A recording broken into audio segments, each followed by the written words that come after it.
welcome to the Warhammer Skull Session. I am Rob, your host. Join with me, my epic friend and co-host, Mason. How's it going, Mason? It's going well, Rob. How are you doing? I am doing well. Well, for today's show, we're going to talk all about the Lumineth. That is a faction for AOS, brand new, with a new army box coming out. But before we get into that, first let's talk about what is on our hobby desks. So what do you got there? Stardrake. Oh, you say Got that a so, Stardrake. you say that so like just a Stardrake, not a big deal. Not that it has 20 billion scales. Yeah, well, he's been sitting in my closet for about 2 years now, so I'm just he's finally getting painted, which I'm happy with. And yeah, he's cool. That looks phenomenal, man. Thank you. I've followed the Warhammer daily paint things, paint tutorials, which for some reason they, instead of just doing a tutorial on this is how you paint a Stardrake, they divvied it up into each individual parts of the Stardrake is each an own video. So it was like 3-minute video on how to paint the underbelly, how to paint the scales, how to paint the horns, how to paint the glowing mouth, how to paint the wings. And so I had to find all those and watch each one of them. And yep, they were good tutorials, but some of them were kind of annoying, especially for the horns, where they, instead of using glazes, they just used the null oil, which doesn't work as well for the technique they're using as opposed to glazes. So I ended up just using glazes on the horns. Oh, there you go. But other than that, yeah, I'm pretty pleased how it came out with. It's just a big monster with a lot of things to paint and lots of nooks and crannies that you can easily overlook. So, but yeah, hopefully we'll get it done in the next day or two, and then can move on to my Celestant Prime. Oh man, I need to get these and paint them. Oh, I do not have. Those are the two beasts on the battlefield, aren't they? I know the Lord Celestant, the Stardrake is. The Lord Celestant, at least as I rolled, not so much. I think it got nerfed. Yeah, but I just he was too cool not to have. So that's why I got him. And then the Stardrake, because it's a Stardrake, it's a giant dragon that eats people. I mean, there you go. There is no other justification. It's just, that's it. That's an interesting base you got there. Is that for painting wise? Yeah, this was just to hold it painting. And that's a very cool idea. I realized that it's easier just to hold him because when I put him in the holder, he got top heavy, so I couldn't set him down. Right. But yeah, that was originally just, especially for like priming, was just something to hold him so I could prime all of them. But yeah, it's the one thing I don't like about this particular model is it has like 3 pieces of scenery that it's standing on, and they're hard to. You have to have based with him, or you got to find stuff to your current basic style to put underneath his feet. But luckily, with his feet, they kind of attach to the ruins, so that you could actually just if I had wanted to, remove the ruins and had him stand on other things. So that was at least a nice foresight on their part, too, if you want to put him on other things. But yeah, he's a big boy. Yeah, he's a beast. Yeah, didn't realize he actually, his base is the size of a knight base. Wow. Which I didn't realize until I opened the box, and I was like, oh, okay. Oh, I definitely have to paint one of them. That's amazing. And you got a lot of progress done. Yeah, I've pretty much been working on it all week, and I also have his wings and. Oh wow! Look at the transitions on those. Yeah, that's neat. Yeah, the wings were cool, and they'd also got all his other armor parts and stuff. So yeah, should have it done here either today or tomorrow. Yeah, man, that is amazing. Thank you. So what have you been working on, Rob? Well, I finished the chromatic cogs from last time. I did an interesting thing where I did from gold to a bronze, and then I played with inks to do lightning on the bases. So I was playing around with paint with that. Also using inks for the green. So I did completely departure from my normal painting, and then I pre-painted different areas in white, and then I glazed it over with that green ink, and it really came out, it popped, which is amazing for me because I paint black first, and in order to make it pop, you're going to have to put a white undertone in it. But that's not what I've been working on. What I've been working on here is a Land Raider Crusader. Now, I already did a base Land Raider with the conversions and making it wolfy. I got some Forge World stuff on there. But the thing about the color for my army, I, at first, thought it'd be a great idea to use Minotaur Werewolf Gray.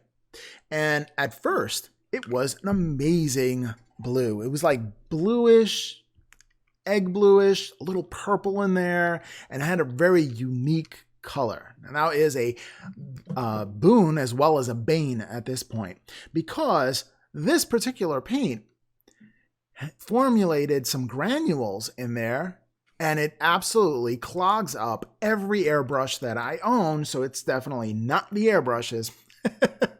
And then I have to clean them for a couple of hours each time because I was in complete denial that this thing went bad, because I never heard of paint really going. I mean, any white GW paint, yeah, that goes bad. That goes bad when you bought it. Like, it punishes you for getting it. Well, there's also, like, a lot of GW paint has a very short shelf life. Yeah, that's why you transfer them into dropper bottles.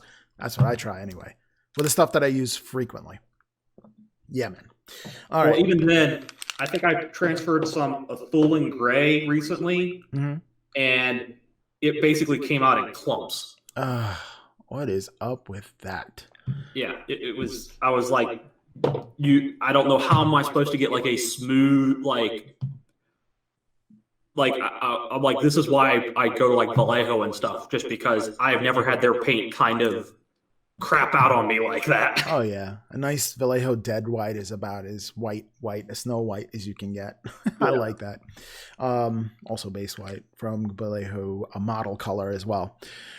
So Werewolf Gray, this is what I got to say about Werewolf Gray and me using that for my army. Goodbye. All right. So did I make the garbage pail on that one? I don't know. I threw it over my shoulder. So what I've been doing now is been playing around. Now, one of our VIP Patreons actually had a question on how to do panel modulation on a plane that he was doing. So what I did was I called him up and we did a video session, and I videotaped me actually doing the panel modulation on this tank, because I already did a tank like this for a tutorial. So this is my second one. So what I did was he saw me go through all the Werewolf Gray conundrum that I was going through, all the hard times. And, well, I just started using Fantasy and Games, scale 75, and that is Hurley Blue, and then War Colors Blue #1, in order to get this tone that you see right here. And it doesn't 100% match my army because I really don't have something that 100% matches my army. So since this is non-Primaris anyway, it's probably going to wind up in my Legacy army or Legends army. So I'm not too worried about it. But honestly, you know what? After I painted this using scale 75 paints, I kind of like it a little better than the Werewolf Gray. And no, I'm not going to repaint my entire army. No, that is just not going to happen. But yeah, so preview here. And again, big shout out to Mike McBroom, who actually signed up for a VIP member on our Patreon. If you're not a member of Patreon, go check out a link in the description if you'd like to support the channel. If not, we're just kind of glad you came out to support us. Alrighty. So, I think it's time. We have a lot to dig into. About the Crack Elves? Oh, yeah. What's that? We're going to talk about the Crack Elves? We are going to talk about the Crack Elves, but we're going to go over to Warhammer Community and just talk a little bit about the faction focuses that we see now. You see a faction focus on just about every every faction for Warhammer for the new edition, which makes sense to me. And at first I thought, hey, if I'm new to the game and I don't know how the other armies play, and if I was going against those armies in a game, it would be a good idea to check out the faction focus to get an idea of how the army is. So what do you think about that? So I'm always very skeptical when GW does these kind of let's talk about the various factions thing, because they are incredibly biased about that. Because they will tell you everything is good with a faction, and each faction will be unbelievably playable and strong. And in the reality is not all of them are. All of them are different, and certain ones you might find harder to play than others. I would say if you're wanting to get a good view of how like a faction plays, go to some place like 1D4chan and just look at their reviews of the various factions, because they will give you kind of an unbiased look at how each of these factions are going to play, as opposed to GW, where since they want to sell models, if you're going to want to play something like Dark Eldar, they'll tell you, oh, it's easy, you can do all this stuff, and then you'll play it, build it, paint it, and you'll get tabled the first game, and you'll be like, well, why the heck did I listen to these schmucks? This is not how it plays. Right. Oh, so beware of the faction focuses. Focusi, I guess. Yeah. It's not even beware, it's take it with a grain of salt. Okay. It's because I've looked at it, and some of the units that they had recommending, I would honestly tell someone who is starting an army, don't get that just because the model's too old or it's going to be Legends eventually. Yeah. Like I looked at the one for Eldar, and they recommended Shining Spears. Well, I play Samhain. I would love to do Shining Spears. The problem is that it is a fine cast kit. Probably one of the worst fine cast kits. I am not buying that kit until it comes in all plastic. Right. And it's like, I get you're recommending it, but I would tell another, wait till it comes out in plastic. Right.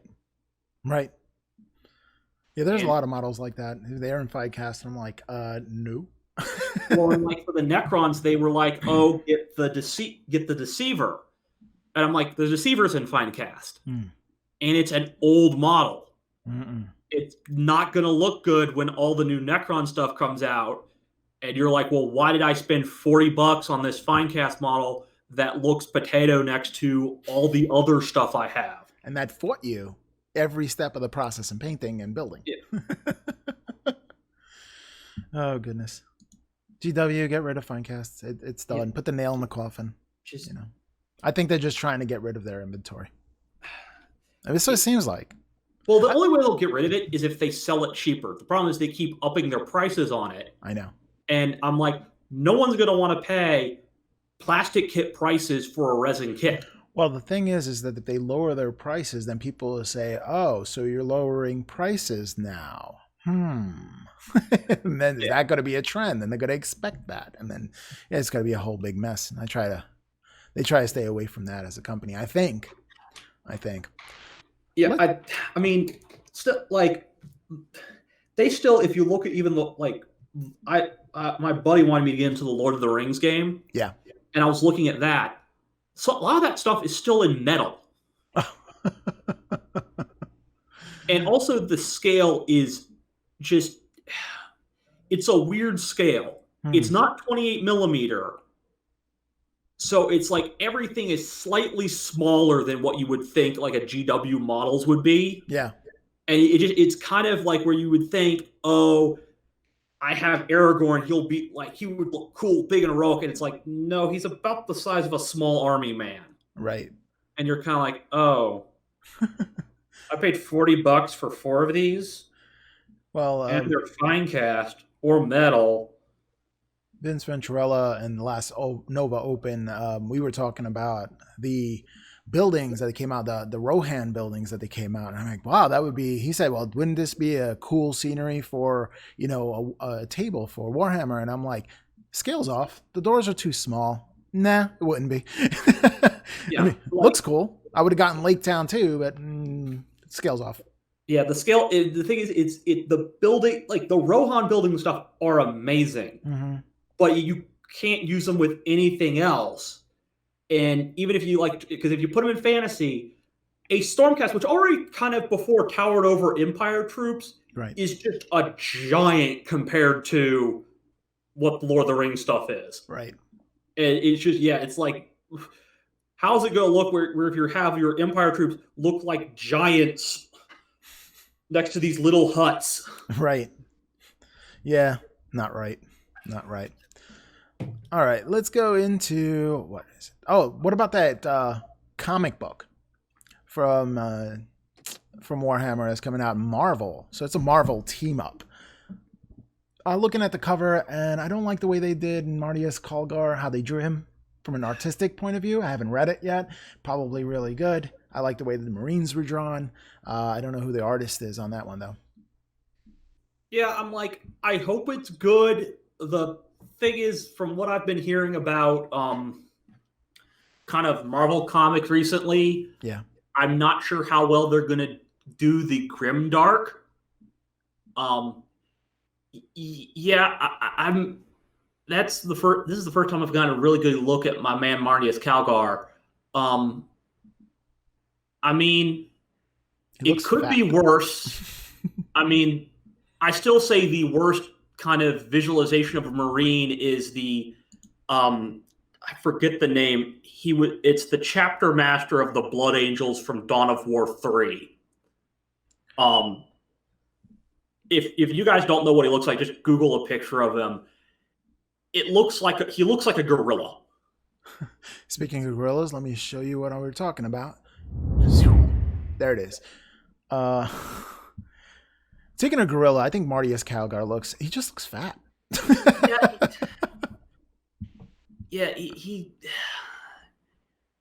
And just the whole pose where it looks like his gun is going off accidentally, as he's holding up the gauntlet, is just kind of bad.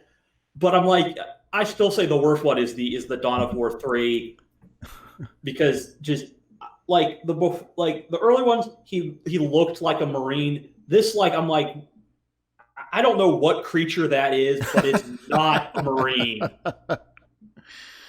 Well, I don't know. I might pick up number 1. I have quite the involved comic book collection, actually. Yeah, I mean, if it's the Marvel team up, hopefully we'll see some Marines take on the Avengers and show them who really is the most powerful group in the galaxy. Yeah, they just have to go through some kind of alternate universe, something with Doctor Strange. Flip around to a different universe, and there you go. They wind up in 40K. I want to see Chaos show up and have the Avengers try to deal with Zeech. You thought Ultron was bad? Oh boy, no. Not even close. Zeech makes Ultron look like a whip. I don't think the Avengers would be able to handle it. Oh, he had a magic glove and snapped and turned everything to dust? Well, Zeech has a plan which turns everybody to dust. Oh, that's Thanos, Thanos. Talking about that Infinity Gauntlet. Speaking of Mardius Kalgar, it looks like he has skulls on it. It could be an Infinity Gauntlet. Well, they are called the Gauntlets of Ultramar. I mean, there you go. There you go. Right there. The only thing is it hits like a dreadnought. Is the thing behind him looks like an old school dreadnought, which is weird. It is. It is an old school dreadnought. Yeah, yep. I'm like, you could have put a Redemptor in there, but okay. I know. Well, the thing is they still have these other kits to sell, so they're going to promote it, or they are just, I don't know. Maybe, I don't know. They're to do away with the small Marines. I mean, it's obvious, so I don't know why they keep promoting it. But maybe it's just part of the lore, and people want to hang on to it. I mean, I feel like the longer they hang on to it, the more painful it's going to be when they get legends. You see, here's the thing. Okay, with AOS, right? They just ripped off the Band-Aid from Warhammer Fantasy. They just ripped it. I mean, whoop, end times, the end. And then everybody was devastated. Well, I feel like with end times, they were basically killing a whole game. And like this is just, it's kind of just like we're not getting rid of Marines. We're just transitioning Marines over to this larger form. Yeah. And with end times, they pretty much were like, yeah, this game that you've all loved and collected for years, and we have all these models for and everything. Yeah, we're just killing all that off.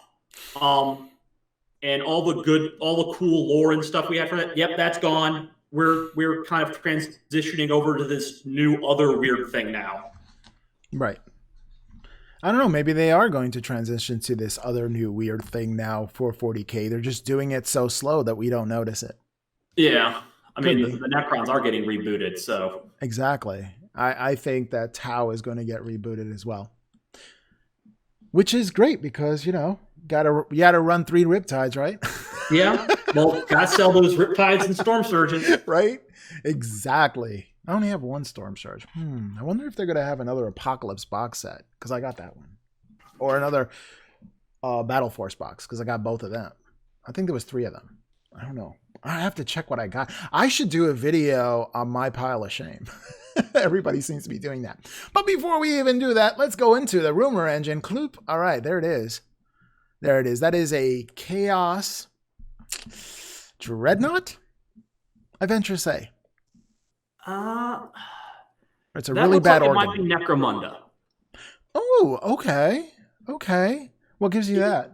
Well, Necromunda kind of has that kind of pipey sort of steampunk. And if you... I forget the name of the gang. I think it's Cawdor. Okay. The House Cawdor, they kind of have this kind of that look. And I know if you looked at their timeline for releases for Necromunda, they're coming out with supplements for the various gangs, and each gets like a special unit. So that could be something for like the Cawdor gang. That makes sense. Or I could easily see it be something for the KO. The Overlords, yeah. Although, Overlords. I don't know. It seems to be very weathered on the pipes. It seems to be corroded. And I know there's some kind of weathering on the KO. Actually, there isn't any weathering on the KO, actually.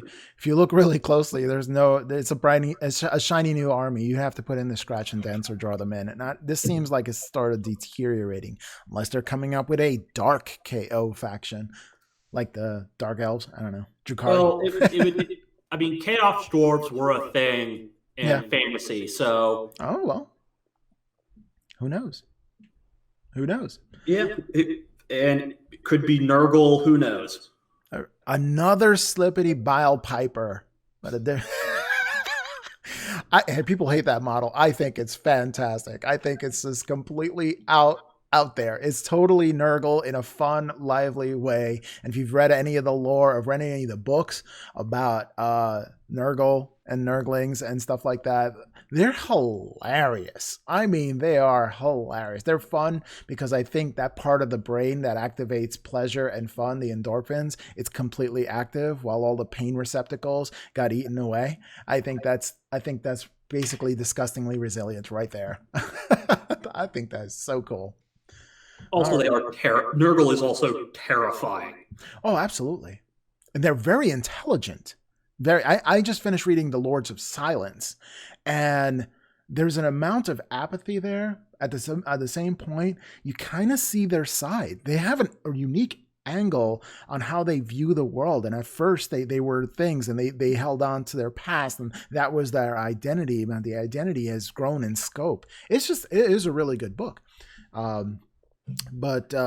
Yeah, it's interesting. If you in Space Wolves Omnibus, the first one, Ragnar and his team are actually fighting an entire. Well, they're fighting the Nurglings. They have the big guy. What's his name? Oh my gosh, the Realm Lord, not Rainfather. He's a. What is the Great Unclean One? That's the one. Thank you. He was a different Great Unclean One. And the way he was put forth in that book, in the omnibus for Space Wolves, he was rather intelligent. And he knew that the grand scheme of things, everything is going to decay. He knew that the eventuality of humanity is to kill itself and to be one with Nurgle's garden. And I was like, well, he's not wrong. And whenever you think like, okay, I can see that point of view, that's when a character really, and I'm like relating to a Great Unclean One here. And I'm like, oh, I just need to take a shower. But I mean, he wasn't wrong. Yeah. And you know what he said? He said that Magnus did do wrong. So there you go. Even the Great Unclean One notices that. No, I'm kidding. I just have a thing against Magnus. He's a cool model. All right. So we are done with the rumor engine. Let's go on into the Lumineth Rune Lords, and that's what we're going to start off tonight with. All right, the Lumineth Realm Lords exploring Haish. Okay, so Haish it contains light. It is the realm of light. So it actually form a sun within the mortal realms, and then it's in parallel orbit to the realm of shadows and the etheric void, creating a cycle of night and day. Now, every realm has their own kind of attitude. Now, Haish, they're really smart. They're super sharp thinkers. But here's the thing. Since they're so, they feel superior to others, they're extremely arrogant. Sounds like dwarves to me. So while Haish is often associated with like pureness and the clarity of thought and knowledge, but the thing is that you can get so overwhelmed by this knowledge, it could be maddening if you're not prepared to actually accept all this information. So if you're not really cautious, you actually lose your mind. That's definitely, that's interesting, because you would think enlightenment is great, but too much of a good thing, yeah, it just corrupts absolutely. That's something else. Let's talk about the Haish and the 10 paradises that are there. Haish is very symmetrical. It's divided into 10 little paradises. Now, they were invaded by chaos during the end times, but the 10 paradises still retain their beauty. It wasn't the end times. Okay.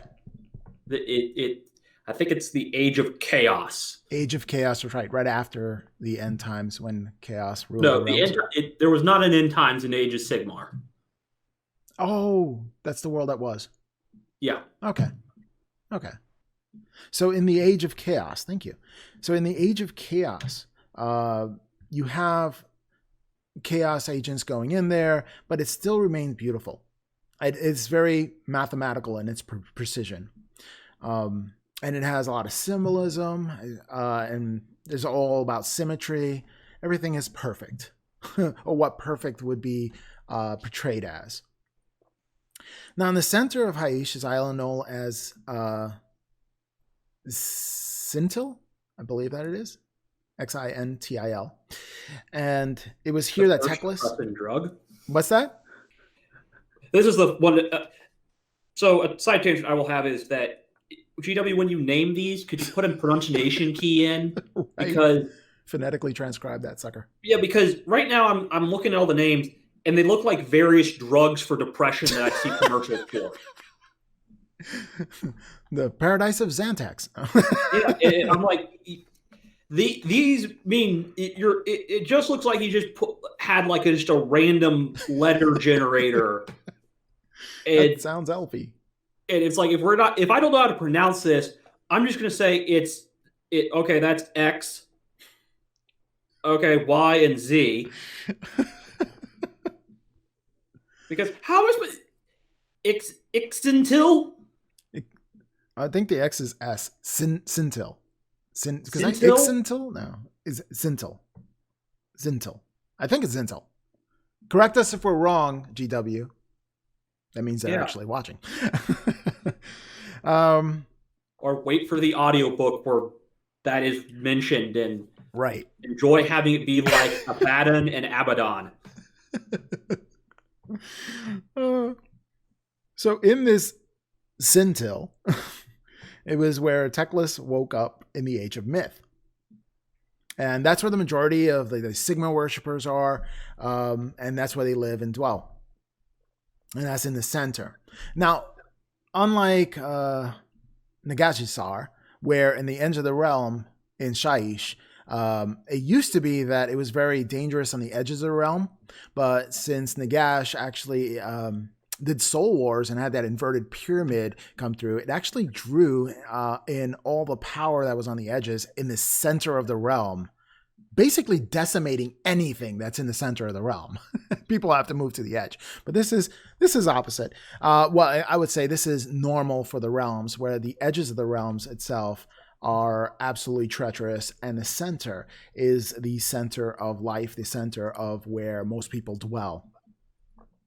Now, Zintil is ringed by 8 vast islands. You have islands around Zintil, which is in the middle, and each making up an ancient part of the Lumineth Empire. 4 of these are known as Teclian nations. And the primary base of culture and teaching, Teclis, or the teachings of Teclis. So it's all about, advancing society, knowledge. It's also about that seek of higher order. So it's very, very that way. And now, while the other 4 are very heavily militarized states who primarily seek to imbue Tyrion. Now, either or, each Ten of the Paradise has its own culture and its own practices. So each one is completely, well, not completely, they're different in nature. So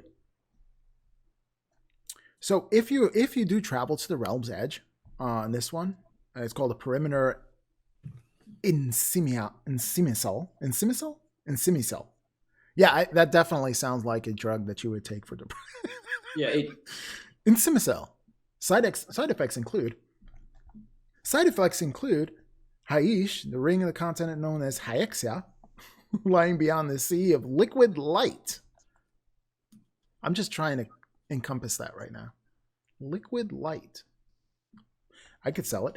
Hyexia is a freakishly perfect place where even the fords are rimmed with precise fractal shapes. So if you keep on traveling, you see dots of life and waves of thought. So thought materialized. I mean, that's just woof. Okay, that's pretty weird. The one thing I thought was interesting is one of the pictures in their things is the top-down view of the map. Yeah, that one. Yeah. And if you look, it is actually like a perfect, if you folded it in half, it would perfectly go on top of each other. Oh, wow. Look at that. That's right. It would. Even the cracks and crevices there are exactly opposite. Yeah. So I thought that was a cool thing for them to do. I kind of wish they do give us more art of kind of what the realm looked like, other than the kind of big, like, glowing blocks in the sky. Because I'd be interested to see, like, what's it supposed to look like when you have fjords that are rimmed with precise fractal shapes. Yeah. Yeah. That's right, GW artists. Get to making. Yeah, well, like, just give us more to work with than just vague, like is this are there supposed to be trees? Are there supposed to be, like, what's kind of the landscape supposed to be there? The leaves are shaped like diamonds. They're perfectly fractured. Like, does everything look like Minecraft because everything is geometric? Oh my goodness, I just pictured that. Oh goodness. All right. Ooh. All right. So that is basically what Haish would look like for as far as we know. Let's take a look and see the light of Elrond. I think I said that right. That's pretty good. Now, at first, when I saw the pictures of Elrond, he looks epic. And then I look at the model, and I was like, I like the model. You think so? the armor's just cool. It is cool armor. I wish they put an elf in it, but the armor's cool. Well, you see, here's the thing. The Light of Elrond is known as Elrond the Grim, and he was a champion of the Elven race in the world that was. He was a duelist, a gifted leader, in both war and in peace. But he fell to Archaon the Black in the end times. And in essence, he was never claimed by Nagash. So the pieces of it actually lingered on. And Teclis found and assembled the scattered energy of Alderon's spirit. And he forged a new suit of armor, a pair of blades that would feel familiar to him. And then he bound Alderon's soul to them. So he actually bound the soul to the armor itself. So there is no elf in there because his body is just gone. It's the armor that has his soul. Okay, so we've gone full Metal Alchemist. Yes, I was just thinking Full Metal Alchemist. Absolutely. That's exactly what he is. I mean, he is tough though. He has 7 wounds and a 3-up save profile. Yeah, this guy is gross. Yeah, he is. Yes, he is. He has 7 wounds, 3-up save, and then he also if you look at his weapons, he's throwing down 6 attacks. All that hit on 2s, wound on 3s, and all have some sort of run and do D3 damage. Oh yeah. Oh yeah. So that's already great. Like, okay, he's already good. So but he's the master duel, so we gotta give him the Fang Sword of Elrond. Oh yeah. Which adds +1 to rune rolls for attacks made for this weapon, which is the one he swings with 4 attacks with. In addition, an modified wound roll of a 6 inflicts a mortal wound as well. I know. So I know. If he charges, he is hitting on 2s, wounding on 2s, with 6s doing mortal wounds. So it's like, okay, he's good. But wait, there's more. Oh yeah. We give him spirit armor, which means he always has his 3-up armor save. Oh yeah. And has the damage to any attack he suffers. So okay, so we got an elf that already doing 6 attacks, hitting on 2s, wounding with some of them on 2s if he charges. The one that hits on 2s and wounds on 2s if he charges is -3 Ren, D3 damage. And he can also ignore modifiers and take half damage. What else could he need? Huh. Oh, let's give him Supreme Swordmaster. Of course. So he always hits on 2s because guess what? He ignores negative modifiers to attack for his attacks. Also, any unmodified hit roll of a 6 does 2 additional hits. Disgusting. So he's doing 6 attacks, which any 6s generates additional hits. Also, they don't talk about it, but he also has a ranged weapon. Ooh. Because underneath Fang Sword of Aetherian, it talks about how he can fling searing darts of light from his gauntlets in the shooting phase. Oh yeah, that's right. He does shoot. So, yeah. So he's now like an absolute beat stick in melee and has a range attack, which he can then also use while in melee. Yeah. I want to know how much this guy is pointed because he's amazing. Oh, he's 40 points. 40? No, I'm kidding. He'll be FAQ'd. Yeah, well, he'll be nerfed before you know it. This is like, he's just like an auto include now because why not? Yeah. Like, Well, the thing with this is that you want to run him into combat. He is durable and he can just wreck face. So you just rush him right in. And they're trying to get more into melee armies instead of shooty armies anyway, in all cases. So why not? And it's actually, honestly, I would love to just run my men up the field and wreck face. That would be cool. Instead of, doing things like castling all the time. Not castling is not a bad, but doing it all the time, it gets repetitive. And I would love to have a guy I could just run right up the field and just wreck face with. Yeah, the thing is he is just going to be like the bane of character. Like, oh yeah, it's going to be hard for. He's gonna be your character assassin, and oh yeah. He's going to be incredibly hard to bog down. Yeah, he is. Because even if you throw, say, a horde of goblins at him, all his attacks do D3 wounds. So on a great roll, you're maybe removing 10 to 15 goblins. That's good. Yeah, it is. He's gonna, and the thing is, he will butcher almost anything you put against him. Right now, it is, yeah. Yeah, and like on the charge, with the -3 rend, that's pretty much 4 guaranteed D3 wounds. Yep. You think it'll go up against a bloodthirster? Probably. Wow.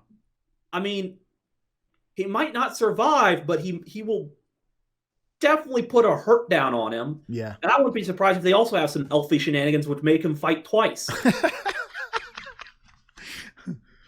Well, we'll see. There's more to be revealed. Yeah, but yeah, I wish they'd put, because with all the effects and stuff they did, they could have easily put like an ethereal, ghostly, like body of an elf in there. Right.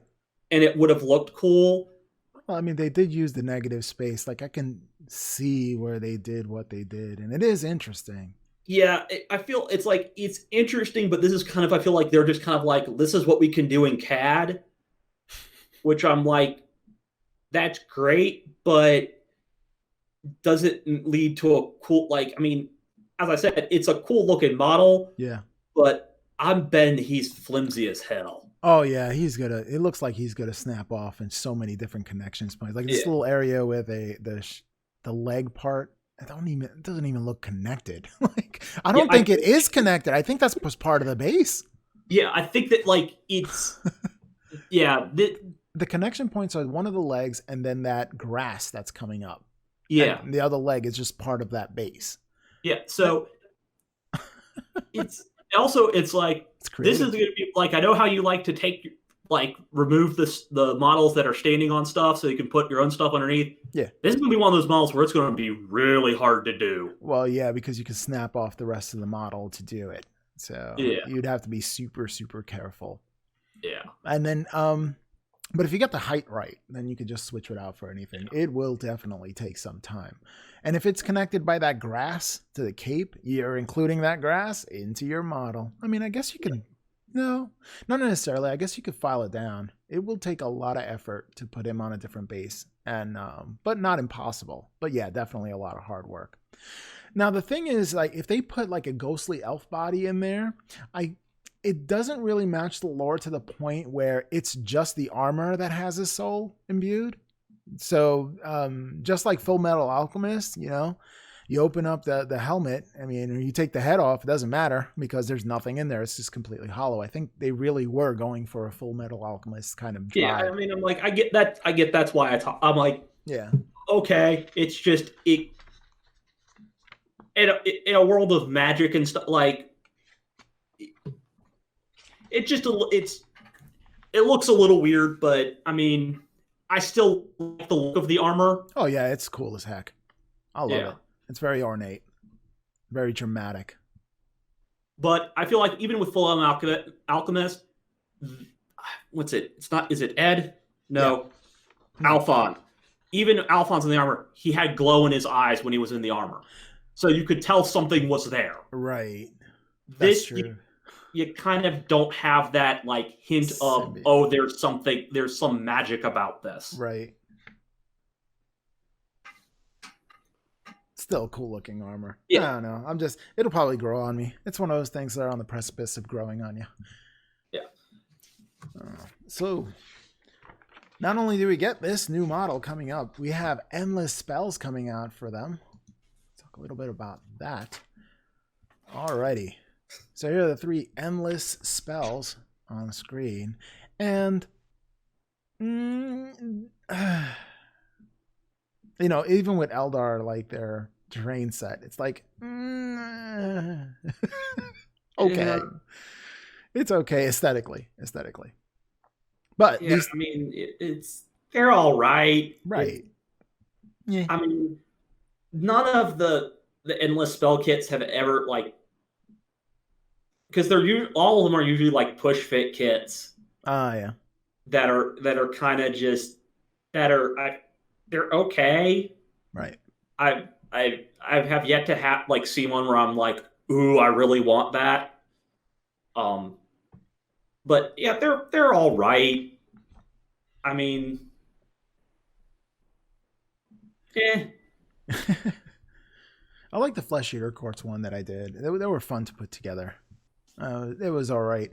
I do have the ones for the Stormcast, but I'm not thrilled about those. Like, yeah, my thing is that, at least for the Stormcast ones, a lot of our endless spells are not really great choices to take. But looking at these ones, pretty much, I think a lot of Lumineth players are going to take these. Oh yeah, there's definitely a lot of benefits to these. Yeah, so if we start with the first one, the Sanctum of Amitok. Yeah. This is it's a great support spell. Yeah. Because the confusing thing is that I'm assuming this is kind of like the it's a spell that attaches to something you cast it on, based on the Sigil of Yagara, where it subtracts 1s to hit rolls and adds 1s to save rolls for attacks that target this model. Yeah, I was confused about that. Attacks that targets this model. So are you just putting it on the field and people have to go around it? I mean, it doesn't. Do you attack it directly? Like a spell that is specifically meant for the giant Minotaur dudes with hammers. Oh, well, there's that. And then also at the end of the combat phase, you get, for each enemy, if this model is targeted by the enemy attacks, roll a dice for each enemy unit, and on a 4+, they suffer a mortal wound. But on a 6, they suffer D3 mortal wounds. But the +1 to subtract 1 to hit rolls and +1 to save rolls is good. Yeah. I'll be interested to see how it's implemented, if it's like a stationary thing or something that you cast on a unit and it allows them to like carry it with them. But yeah, that one was interesting. And then they have the Reservoir of Power, which I guess, I don't know if that's what they're called. And that's for the Haitian Twin Stones. Yeah. And really, it's kind of just like a different version of the chromatic cogs. Right. Where you cast near wizard, and in this case, the reservoir gets more power to its dice as more spells are cast for it. Good thing every unit in your army can cast spells. Yeah. And then your wizard can use it to add to their spell cast. Which is pretty good. Oh, yeah. You're going to want to take it with a wizard that you're going to want to be defensive with, but given this army, you're probably not going to be moving much. I think it's neat.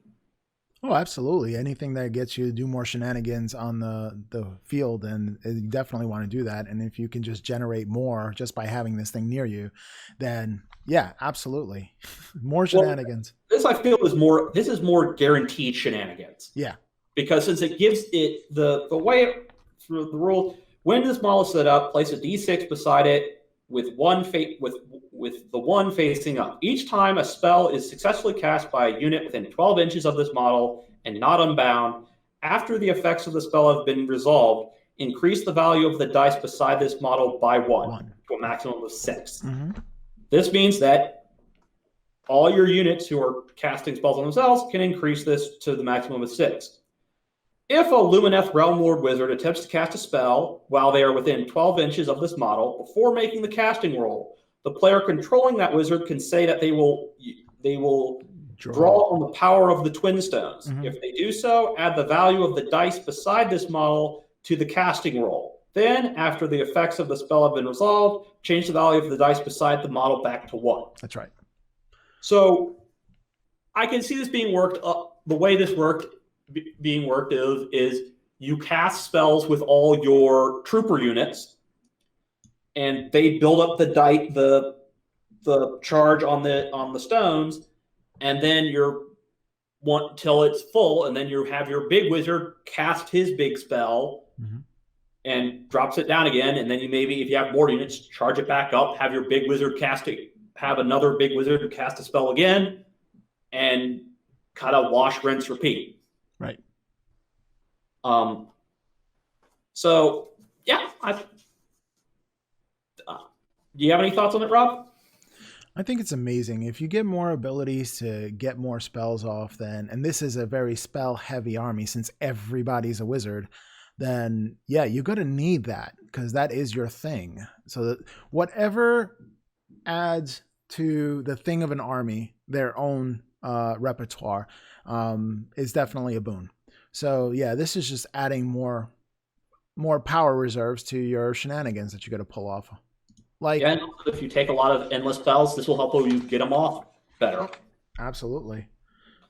Or maybe you can make the Light of Alderaan attack twice. Oh, God. Because that's what we need. That's what we need. So finally, we have the Rune of Petrification. Petrification. Yes. So the rules for that are turn to stone.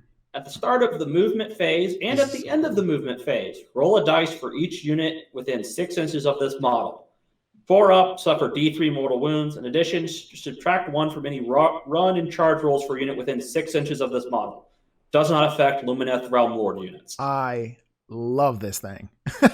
I love anything that just issues mortal wounds. And this thing is just, and it has that vibe, like things are actually turning to stone. Like it really does feel like that with the rule. I really love it. Also, because it doesn't affect your own units, you can then not have to worry about it being used against you. Right. You can just cast it, and if it does something, great. If not, it helps you if you want the double turn. Right. You don't have to worry about your opponent using it to affect you or anything, because you don't care, because you're a realm lord. Right. I love it. I love it. The only thing is that in the picture it looked kind of small, so it might have a hard time having units kind of making it so it's kind of unavoidable. Right. But it's hard to tell in the picture kind of just how big that base is. Well, I would think that the Twin Stones looks like 40 millimeter, and then the other one is more like, I guess, a horse kind of base because it's oval. So something like it's more like I think it's a 75 millimeter kind of cavalry base. Yeah. Which, I mean, that's you could probably do some shenanigans with that, but yeah. That's pretty awesome. Yeah. All right. Let's talk about this book, The Rise of the Realm Lords. This is by Dale Lucas, and it's about the children of Teclis. And the title is Realm Lords, written by Dale Lucas in the Black Library novel. And this is his first book in Black Library. So here's a bit of the synopsis. A single harrowing trial stands between Fenrir and the life of the loyal servant to his Alarth temple. But on the day of the young elf's final initiation, a Slaneshi warhost descends upon the mountain's home, leaving slaughter and destruction in the wake, and stealing a long-hidden Lumineth treasure of terrible power. His world is now torn asunder. Fenrir and his stalwart masters, Sereth and Desriel, are forced to navigate a realm at war to stop the depraved warriors of the Dark Prince. The three, Elrith Stoneguard, must gather a band of Lumineth champions and embark on a perilous quest. Failure is inconceivable. Inconceivable! I have to read it like that. For the hedonist seeks to awaken the ancient cataclysm of weapons, one with power to bring Haish to its knees. This is definitely something that's going to be an auto include for my to listen to while I paint. Nice little audiobook. But yeah, it seems like fun. It seems like a lot of fun, and they do have a excerpt from it here that I'm not going to read. But it seems like a really interesting book. You think you'll pick this one up? No, I've read one AOS novel and was not impressed. Oh, okay. And I've recently, my friend put me onto a kick of the old world fantasy novels, and I love them a lot more than I did the one AOS novel I've read. Okay. Also, I'm not a big fan of elves. Yeah. Just as the original thing, they live in a land of arrogance. Oh yeah, sure. They're nasty. Yeah, so I'm like, I don't want to read an entire book of them bad mouthing the human race. I would love you if I could share it with you. I would, but it's The Undying King. Josh Reynolds is an amazing AOS book because they actually give personality to Nagash, and I think it's one of the few, if only, books where you can actually hear the Mortarks talking to each other. So Archon the Black is talking to a Neferata, and you actually see their personalities. And then the next book was Neferata. That was pretty awesome too. So those are the two books from AOS that I listened to them twice. Like I re-listened to them because they were that good.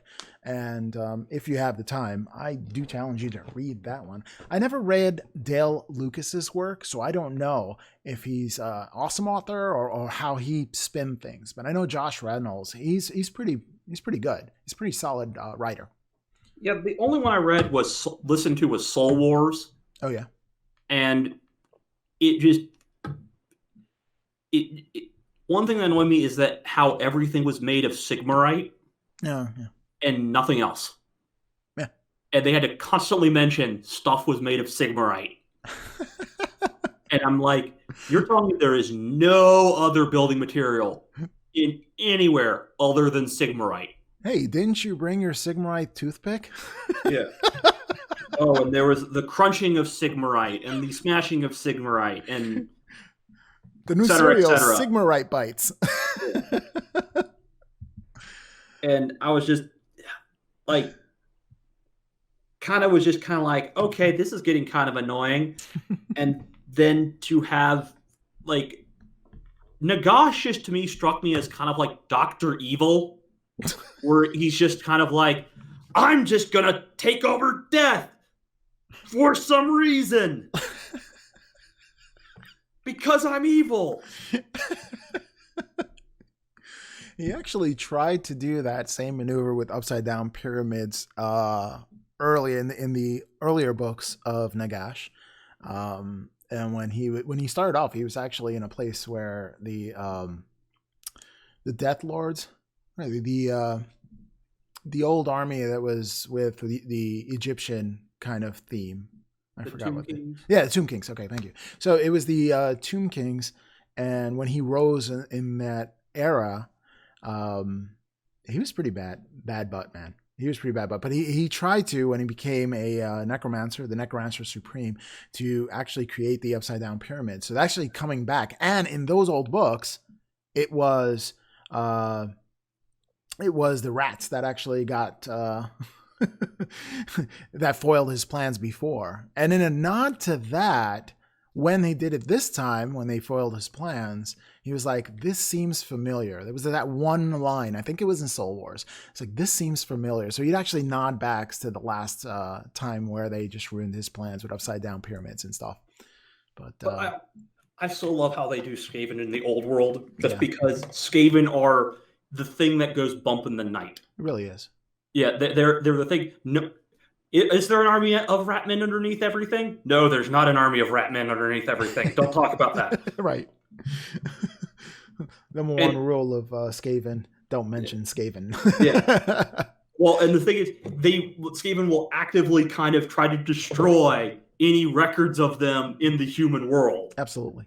And I'm like, that's awesome. That they want to be the boogeyman. Oh, absolutely. Absolutely. And they're fun. They are so much fun. Oh man. I really like the assassins that they have for those, like the ninja looking ones. Yeah, the Clan Eshin. Oh, I love Clan Eshin. So much fun. I would love to paint that up. I am not going to start a Skaven army. But if I were, it would be Clan Eshin. If I had reason to start a Skaven army, then I would. But they are fun. Yeah. There is a lot of different rules. Their rules are all over the place, though. Like, you really have to be crafty. I know I play them for Warhammer Underworlds, and you really have to be crafty. You know, you have to think like 3 or 4 moves in advance, which makes it feel like chess. I think that's a lot of fun. But also, if you did play Skaven, you'd have to paint a ton of models. Oh yeah, I know.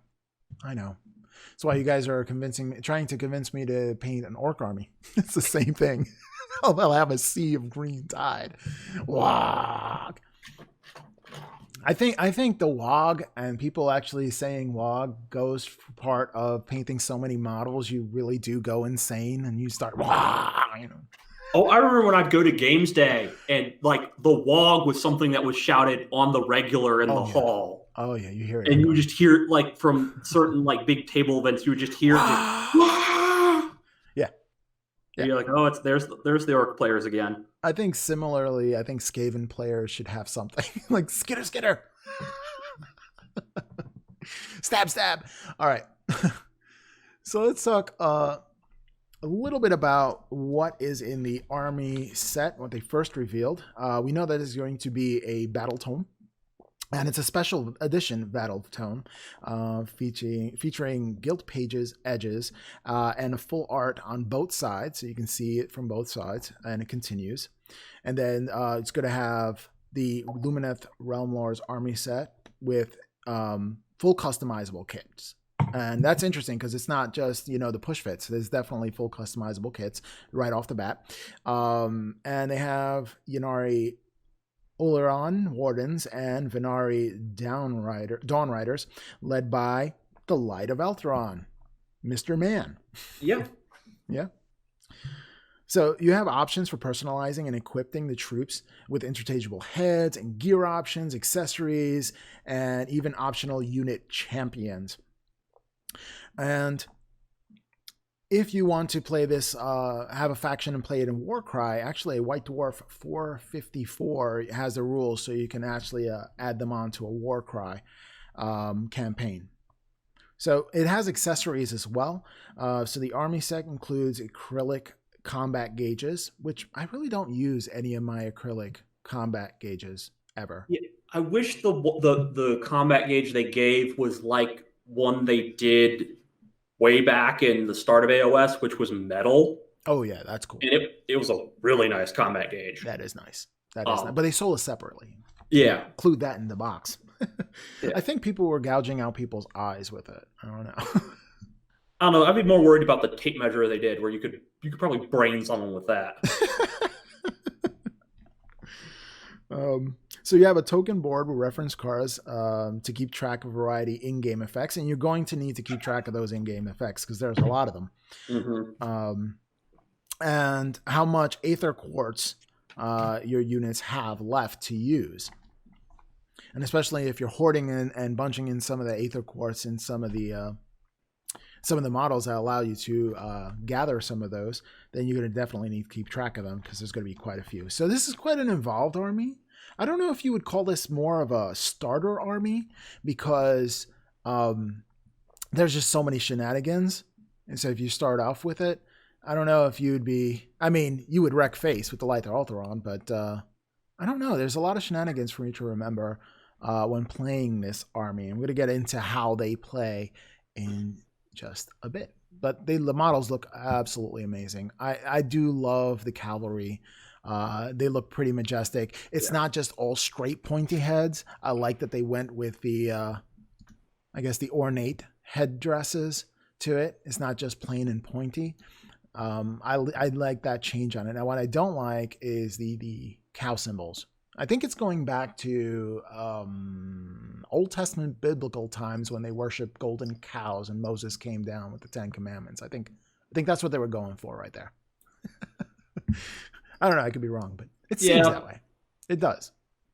But it's a good box set. I mean, you get 2 battle line units in it and a hero character. So, I mean, it's a good buy, at least if you're wanting to start the army. Yeah. But there's a lot of fiddly bits to these things if you look at the screws. Yeah. Oh, my goodness gracious. The heraldry for the flags. I mean, typical of your elven, ornate, perfect Haitian, just decadent. Oh, there he is, the Light Elrond. So you would think there was not a lot of pieces since there is no body, but there's a lot of pieces. Yeah, a lot of little pieces. Oh, the little bit between the helm looks like. Oh, that looks like oh my goodness! No, snap that off. You're just gonna crack it in half right there. Yeah. Yeah, I don't even know how you would do that effectively without like damaging it. Well, I was right that one of the legs are actually on the base, and then the other leg is separate on another base, like on another piece of land, I guess. I don't know. Ruins. So that's fun. And of course the shielding as well. It's pretty cool. Here is that combat gauge. And the dice. It makes sense that they're translucent. It does. It does. They're a little too yellow for... It looks like if you were in Antarctica and you had a tinkle outside, this is what would come out. Yeah, I'm like, I would have gone with like a pearl colored dye. Yes. With like a gold pips or something like that. Yeah, that would look really cool. Yeah, it's just, it doesn't even match the color scheme of the army. Nope. And like, I know that people might paint them other colors, but usually the dice for the army it's the color of the general scheme of the army. So yeah, this is just, yeah. Yeah. And then there are there's a combat gauge, and here are all the little tokens. Well, that's the combat gauge. That's just the measuring stick. Oh, yeah, that's the measuring stick. The combat gauge is actually over here. Yeah. Yeah, that's just the measuring stick. The measuring stick is just the thing that you punch out and forget where you put it and find it when you're cleaning out your closet. And you're like, well, what was this to? Yeah. Yeah. For game companies watching this, no one uses your your measuring sticks. No. I don't. If you're someone who's just starting, buy a measuring tape. You will use it way more. Absolutely. Than the cardboard stick. Uh-huh. Or the old-fashioned GW whips. Oh, stop! I'm getting flashbacks. The old GW switches. That's what they were. Yeah, where it was like, if you get mad at your opponent, you can use this to beat their ass with. Oh my goodness. It wasn't transportable at all, but you could really you could hide someone with that thing. You definitely could. Those things are dangerous. Yeah. It's like the first thing you would do if you had brothers or sisters is just chase them around the house. Well, the first thing you take it out and then you just give it a good few swings to hear the whistle. Yeah. Then And you're like, accidentally. oh, yeah, I can. This is what Mama used to hit me with. Yeah. I accidentally hit my leg once with one. I was like, ooh, ooh, ooh, this is dangerous. Son, why do you have measurements embedded in your ass? Well, Daddy got mad. Oh, boy. Took GW a switch to me. I'm getting flashbacks right there. Oh, my gosh. Oh, my Twitch. All right. All right. Let's talk about how the Lumineth Realm Lords play. And this is where we'll talk about why I call them crack elves. Yes. Oh, that looks so awesome. All right. So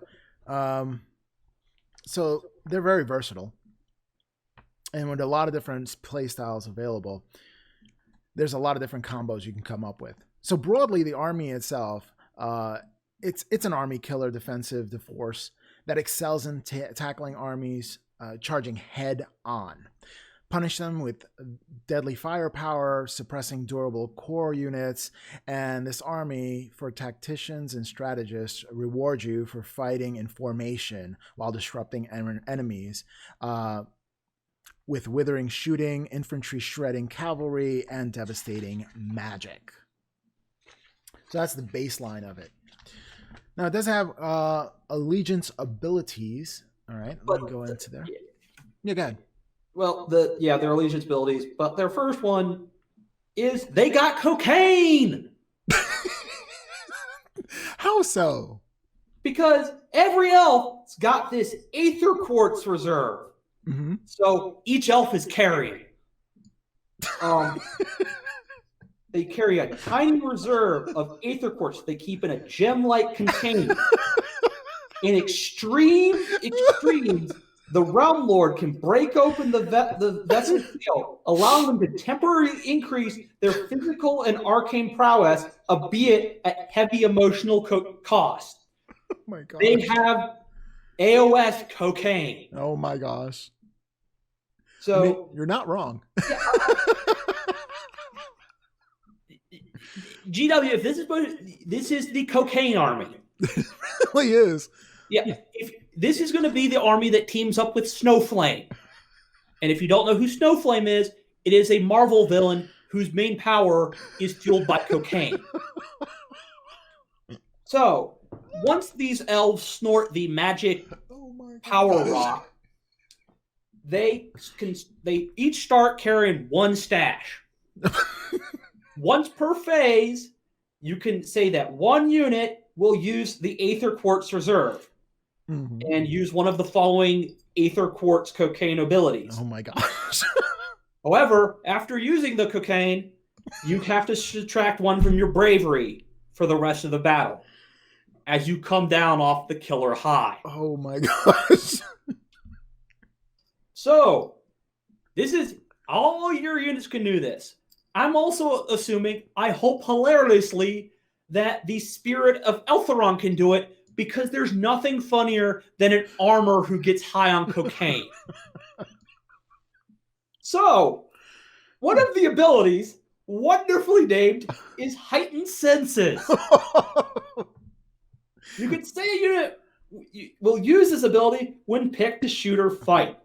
If you can do so, add 1 to the hit rolls for attacks made by this unit till the end of the phase. Mm-hmm. I want to know what other abilities are called, and how they also have minor drug references. Oh my gosh. Lightning reactions.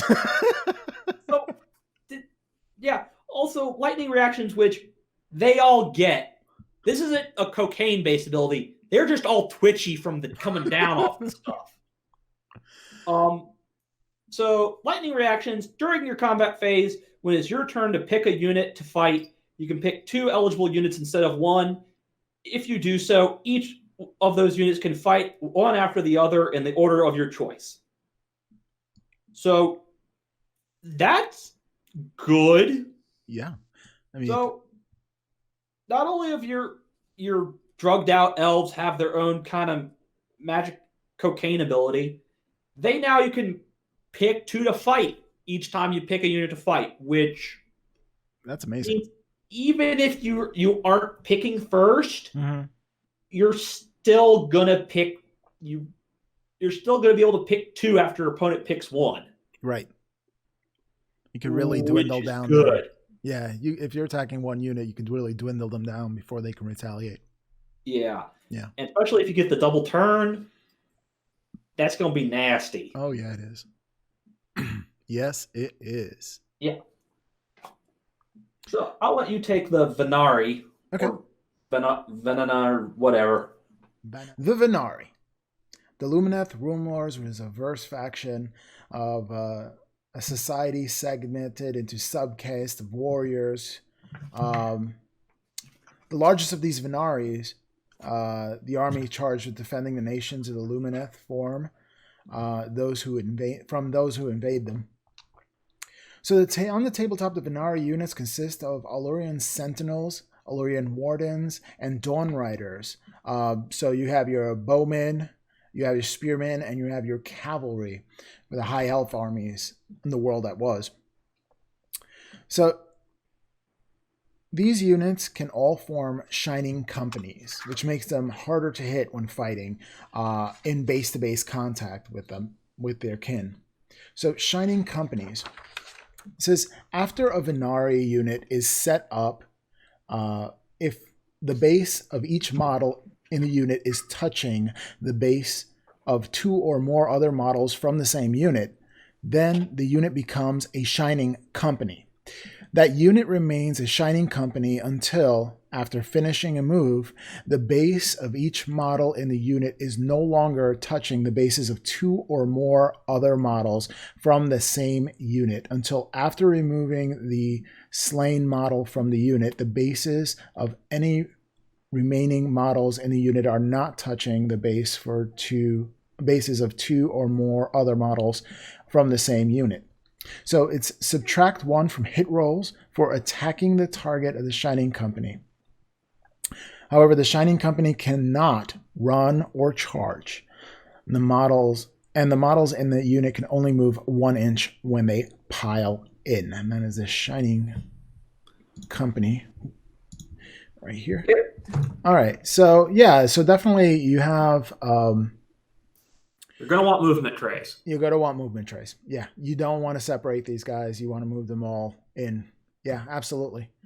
Absolutely. Now, the one thing I'm interested, because the way the rule, the thing is worded, is that I wonder if you can either choose to have the Shining Company bonus or not. Because the way it says is if it's in this formation, you get the bonus, but then you cannot choose if you have the bonus, you cannot then run, charge, or you can only move 1 inches when they pile in.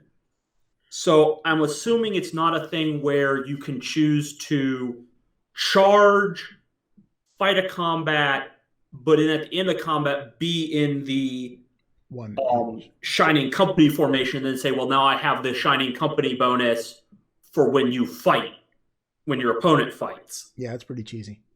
Yeah, because that would be the one clarification I want is when do you decide that your unit is a Shining Company? Right.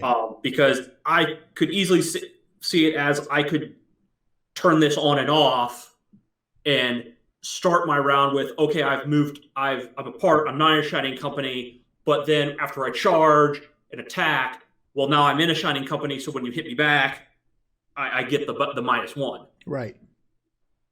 Right. And the way it's worded, like, it doesn't seem like it is an option. I think as long as you're touching the bases, you'll get the Shining Company. Yeah. And also, I would be wondering if it is a you must thing, where if you're a new player and you accidentally put all your things in touching and bases, your opponent will just be like, yeah, you can't charge. Yeah, sorry, I know you wanted to charge with your cavalry, but because they're all touching, you're by the rule of the Shining Company and can't charge. Right. Can it be used against you, in other words? Yeah. Yeah. I think that it does mean that it has a minimum unit size of you need 3 models to be a Shining Company. So that's nice that you don't have a rule where it's like, okay, we have 2 people, they're a company. Mm-hmm. So I think it's interesting. I think it needs some clarification. Yeah, definitely. because I can see some abuse with it, but I mean, it's really powerful if the -1 from hit rolls is big. Oh yeah, absolutely. And it means that definitely you're going to be able to take a charge with these guys. Oh yeah. Yep. They're like pikemen. Yeah. Just standing their ground and just come at me, bro. Yeah. Yeah. I think because it makes it sound like you'd have these also on the Dawn Riders, which I don't know if I necessarily want this on the cavalry. Highly mobile and just reduce. Yeah. So because it.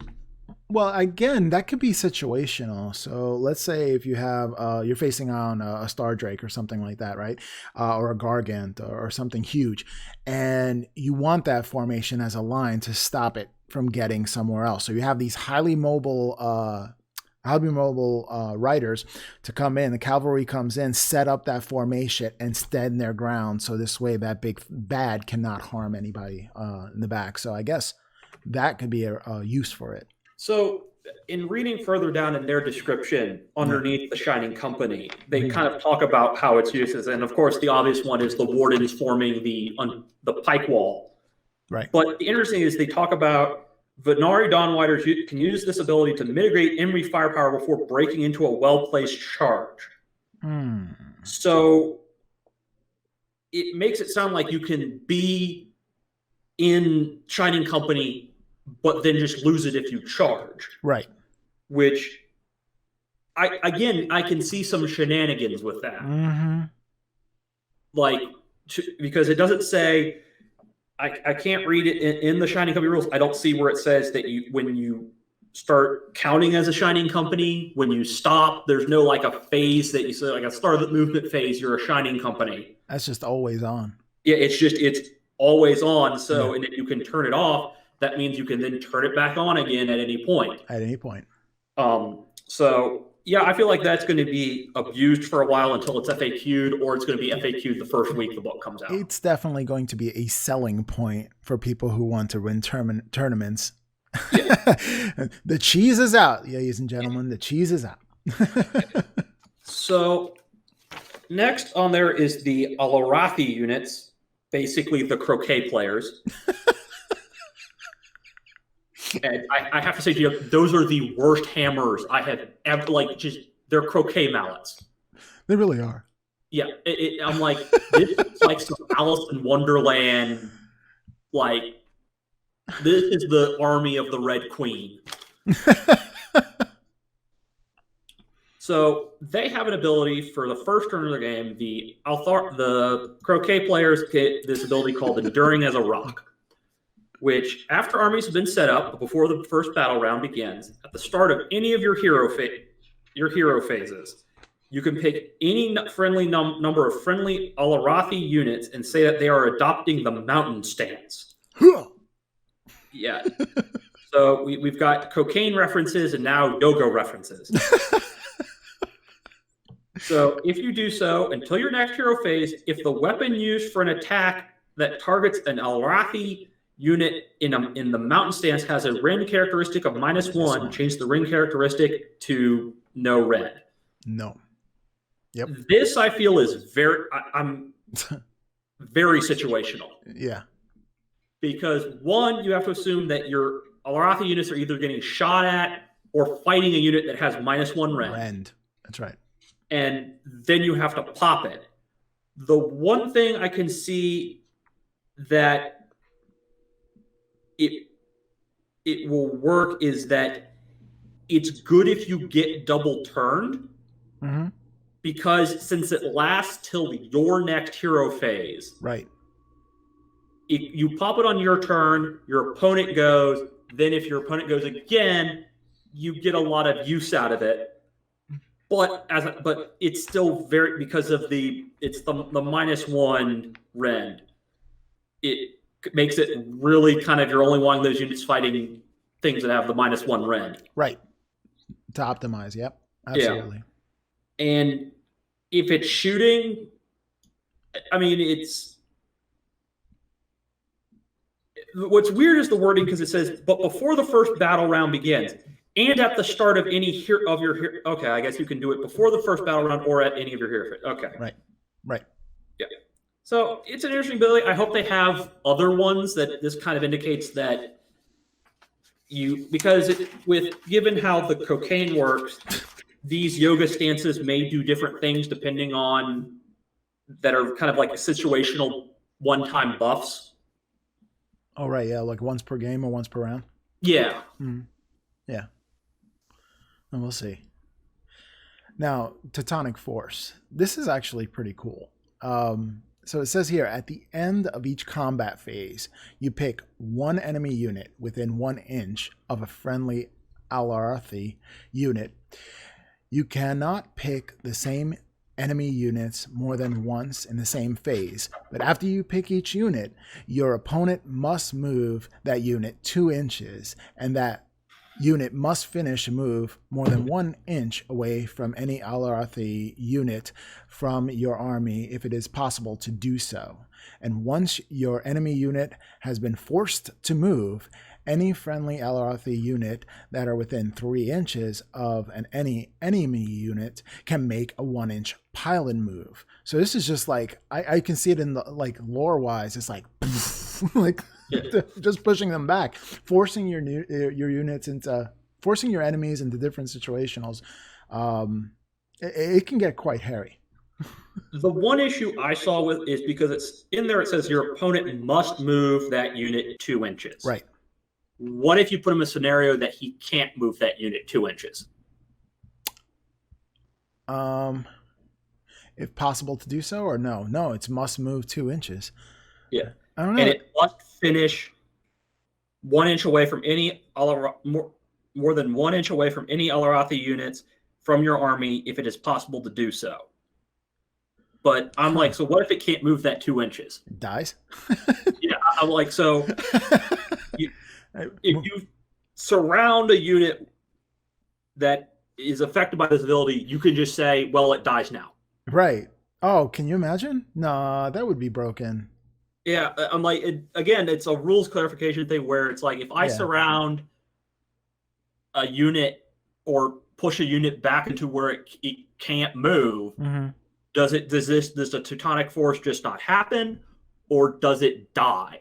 Because if it dies, I don't think that's going to be really broken. It can't be. It can't be that he dies, because can you imagine one of the most powerful units in the game and you're fighting against it, all you have to do is surround it. Done. Teutonic Force, you're dead. Yeah, that's like, oh, Nagash? Yeah, we just surrounded you, you're dead. Yeah. No, oh, that can't be. Yeah, we've surrounded you, you're dead. I think it doesn't go off if it can't move 2 inches. Yeah, I'm guessing either it doesn't go off or yeah. I mean, I can't see it any other way. I get like how they like it, like where it's like you're pushing your opponent off objective. I think it's pretty cool, yeah. But I feel like we need clarification, because I can see this easily if in a tournament setting being abused in a way where if you can't meet those requirements, it just be argued, well, you just die. Yeah. Because like that's similar to how like in 40K how if you bail out of a transport, if you can't fit where the transport was, you just die. Yeah. So the quicksand just ate you up. There you go. So next we got the Great Nation rules. Yeah, sub-factions. So we have the CR, who really love their cocaine. Aether Quartz like a boss. Yeah. So they have CR, they have gleaming brightness. So they have so much cocaine in their land. It's fashioned into remnants of war to flaunt their wealth for all to see. So each CR unit gets 2 Aether cocaine reserves instead of 1, which means they can do their ability twice, but also it means if they do it twice, they -2 to their bravery, as opposed to 1. I mean, it could be like, Red Bull. Yeah. So it's a good ability, but also it has a major negative of that they're going to be at -2 bravery when they use their 2 Aether quartz. Yeah, because they're like weak. now. Yeah. And then there's the command ability Depleted Reserves. Yeah. You can use this command ability when a friendly thir unit could use an Aether Quartz reserve ability, even if any friendly thir units have already done so in that turn.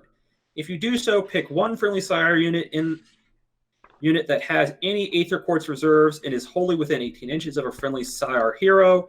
That unit can use one of its Aether Quartz reserves to use that Aether Quartz reserve ability.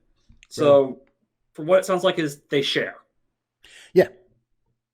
There you go. If somebody else needs to cast something at some times, you just share. Yeah. So spread the cocaine around. Red Bull gives you wings. Yep. Oh my gosh. So the Elethar armies, they have unity of purpose. After a friendly Iliartha Venari uses a command ability, you can pick one other friendly Iliartha Venari. I don't know. Iliartha. Iliatar. Okay. Iliatar Venari. I said that quickly. Unit within 3 inches of that unit. If you do so, then that other unit can also use that command ability without spending any command points. You can only use this ability once per phase, and their command ability is Strike in Unison. You can use this command ability in your shooting phase or in your combat phase. If you do so, pick one friendly Iliatha Venari unit and use two or more models. You can reroll hit rolls of 1 for that unit.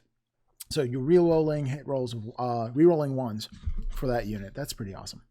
So the interesting thing is, because of their unity of purpose, that means you can put that rerolls of 1 on 2 units. That's right. That's awesome. Or command abilities, some of the others. I'd be interested in what some of the other command abilities are, because that could be very powerful if you have like the one, like some that are like, I make you immune to battle shock, or others I was saying, because being able to dole that out to other units is pretty good. Oh yeah.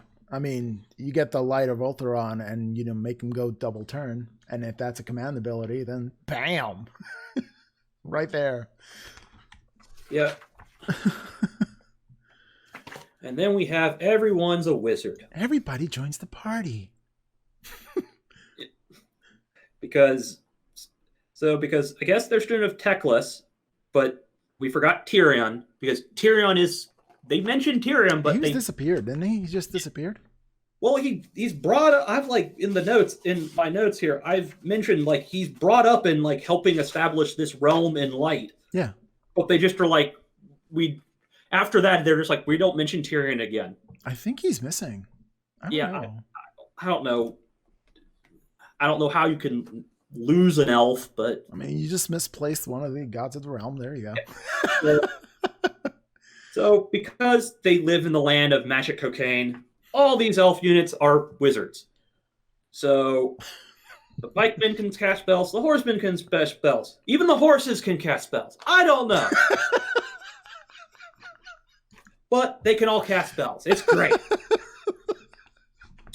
So, they can each unbind a spell, which is good, or they can use the power of Haish, which is a spell that boosts their weapons. And I'm assuming the sun metal weapons is only for the pikemen, because it would make weird that it would be weird if this ability was on, say, the bowmen, but it may be. I don't know. But for sun metal weapons, they are tipped with pure sun metal, which can burn the victim from the inside out. If an unmodified hit roll of an attack made with a Warden's Pike is a 6, the attack inflicts 1 mortal wound on the target and the attack sequence ends. Do not make a wound roll or save roll. So that's pretty good. Yeah. But the boost makes it kind of nasty, because we don't know how many attacks the Pikes get.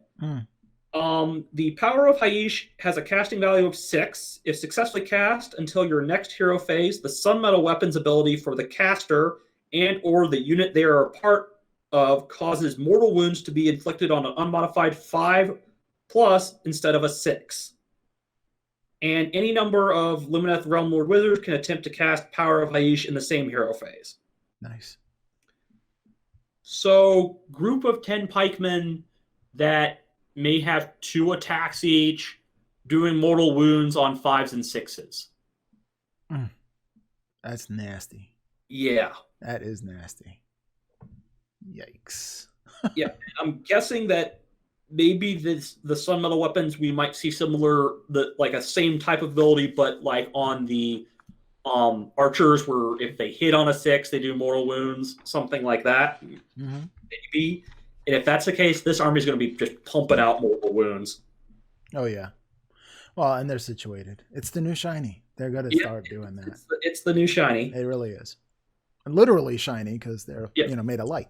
Yeah, raw light. Oh, goodness. Let's talk a little bit about the lore of the Realm Lords. So we did Haish before, and now we're going to talk a little bit about the actual lore of the Lumineth. So in my notes here, I just wrote on top cocaine elves. The story of the Lumineth Realm Lords begin in the Age of Myth, that lost legendary era where gods and monsters bestrode the mortal realms. The Lumineth Realm Lords were created by Tyrion and Teclis, the elven gods of light and champion of the world that was, following the capture of Slaanesh. So those people don't know, Slaanesh was actually captured between the realm of light and shadow. I'm showing a picture of him him right there, just tethered through, and it looks like she is trying to break loose. But since this being consumed mainly just about all the elves there was in the world that was, and now he's trapped, they started to siphon out the souls of the elves. Yeah, he's leaking elves. He's leaking elves. It's just this way. So the creation of the Lumineth, said together with the gods of the elves, would create a variety of new elven races, each intended to surpass the glories of Ulthuan and Nagaroth of old. Some, like the Idoneth, were forsaken, wretched creatures, soul-scarred by their imprisonment within Slaanesh. Others, like the Daughters of Cain, bore strange, shadowy new abilities. The most stable of the elven races, however, were the Lumineth. As Tyrion and Teclis drew more souls from Slaanesh, they found their ability enhanced, capable of recreating elves that were whole and hale. The Lumineth, proud pioneers, warriors, and artisans, were created in vast numbers. However, in their eagerness for companionship, Tyrion and Teclis had ignored the darkness at the heart of their new creations. Hey, it's flawed. Hey, forget about it. It's fine. This is what happens when you have 2 lonely, horny elves. Oh my goodness. And then comes the rise of the Lumineth. So the Lumineth quickly spread across the 10 paradises of Haish, forging empires and taming the realm of light through magic. The Lumineth became masters of all things metaphysical, ascending the Teclian ladder, a philosophy where mastery of the physical and spiritual self is paramount. The discovery of Aether Quartz, which you call cocaine, would lead to This is when I read this. This is where I was like, wait, this is the thing that they all carry around and use to get them magical abilities. Yes. Yeah. That they call Aether Quartz. I'm just saying, somebody at the GW was like, hey, this is a good idea. I could relate. So the Aether Quartz would lead the Lumineth to even greater heights and eventually their downfall. By using specially prepared crystals To capture the prismatic beams of light that crisscross Heish, the Lumineth found that they could stabilize and preserve illuminating effects of their realm. Aether Quartz could be used to perform astonishing mental and physical feats. I'm trying not to get the reference there. And soon, it has become an obsession for the... Straight face, Rob. It had become an obsession for the Lumineth, who begin to make the prodigious use of this incredible new resource. Once used, the Aether Quartz can no longer be contained, illuminating light, but emotions taken from the user. The spent crystals will then be stored in the chasm city of Cathedra. Ultimately, the power of the Aether Quartz would prove intoxicating for the elven psyche. Eventually, their already impressive pride and drive towards perfection and to dangerous levels. I mean, you're so right. You're so right. You're so right. I'll just read them like, okay, like they're cocaine, like. Yeah, they're addicted to it, and yeah, just there's so many parallels to it. Absolutely. I'm like, you could have come up with something like, nope, we're just going stone. Like, I think the idea was, since we in the community call our models plastic crack, that they would actually introduce some aspect of that addiction into the game. The Lumineth. I reread that thing once I read it the first time. I'm like, wait, really? Just shedding some light on this topic right here. Oh my goodness. The Spire Fall. Driven by the power offered by the Aether Quartz, the Lumineth soon began to compete with each other, pushing themselves in an attempt to best their peers. Taller and taller spires were built, spells with incredible destructive might were wrought, and rivalries flared. As Tyrion and Teclis attended to matters away from Heish, the elves of the Ten Paradises sought to denigrate their new rivals, accusing one another of demonic influences, and in a matter of a few short weeks, descending into full-blown war. Really, that's terrible. Absolute power corrupts absolutely, and especially when you have really conceited elves. I mean, it was just going to happen. Yeah, it's pretty much how the Eldar fell, really. Yeah. You become the best, and then you get bored and start stabbing each other in the back. Jukari. Yeah. So ironically, this outburst of passions, pride, and obsession would allow for the daemons of Slaanesh to ingress into Heish. The vastly destructive wars of the Lumineth paving the way for a truly apocalyptic age of chaos.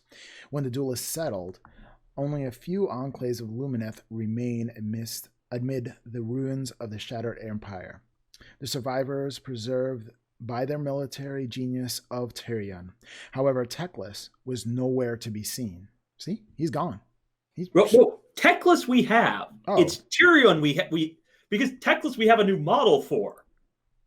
It's Tyrion that they like. There's no model for Tyrion. There's nothing for Tyrion. I gotta get some love for Tyrion, man. He's gonna get jealous. He's probably gonna come out with his own little army, another elf army. You heard it here first. The Dark Elves. Yes, I think there's one that's which is the one that's the son of Marathi. Isn't that Tyrion or Teclis, or is that somebody else? Okay. I don't know my old world lore well enough to remember who that is. Oh yeah, it's one of those. Yeah. All right. So the rise of the Realm Lords. Let's move on. That is a cool picture. I just have to focus on that. All right. Ultimately, Teclis would be the salvation of the Lumineth, aligning himself with the ancient spirits known as Selenar. Right. Teclis would return to Haish with the secrets to bonding with the realm itself. Temples were founded to the elementary? Sure. Elementary. All right. The elemental spirits of Haish, based around the tenets of humanity and self-sacrifice. Humility. Yuri? The tenets of humility. Oh, I thought humanity. This tenets of humility and self-sacrifice. Oh, wait, no, I don't know. I mean, no, they're not. Elves gain this new elemental ability, such as the Alderaan, who could turn their skin to stone and emulate the mountains of the realm. Together, step by bloody step, the Lumineth would repel the forces of chaos in the wars of reinvention. Emerging from this conflict as the Realm Lords, creatures attuned to their natural world. And that's the lore behind them, as per GW has provided. I tried to read it in a dramatic format that could be entertaining for all. I wonder if I can read one of those books for GW. What do you think? Yeah, maybe. Yeah. I mean, there's a lot of fan readings and stuff out there, so. Yeah, it's pretty cool. I love the art. That's pretty cool. Yeah, the art is awesome. It is. It really is. This Slaanesh. See, now the Lobster Claw girls look better in this one, and the Aardvark riders. Actually, no. I just can't get with Lobster Claw girls and Aardvark riders. That's not my thing. The thing, like, I like it just because I've in Old War, just Slaanesh is just. I kind of hope they redo some of the Slaanesh kits. Yeah. Well, they did the Keeper of Secrets. That looks epic. Yeah. Yeah. And kind of. You got to keep the sexuality in there. Oh my gosh! Because that's just Slaanesh's thing, and it's kind of just their whole thing is it's beautiful but dangerous. Yeah, and like it's horrifying, but you also love it. Yeah, I don't love any part.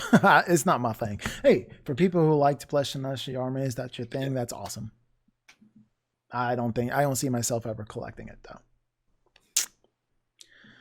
All right, let's talk about what goes aside from the box set, what they're releasing.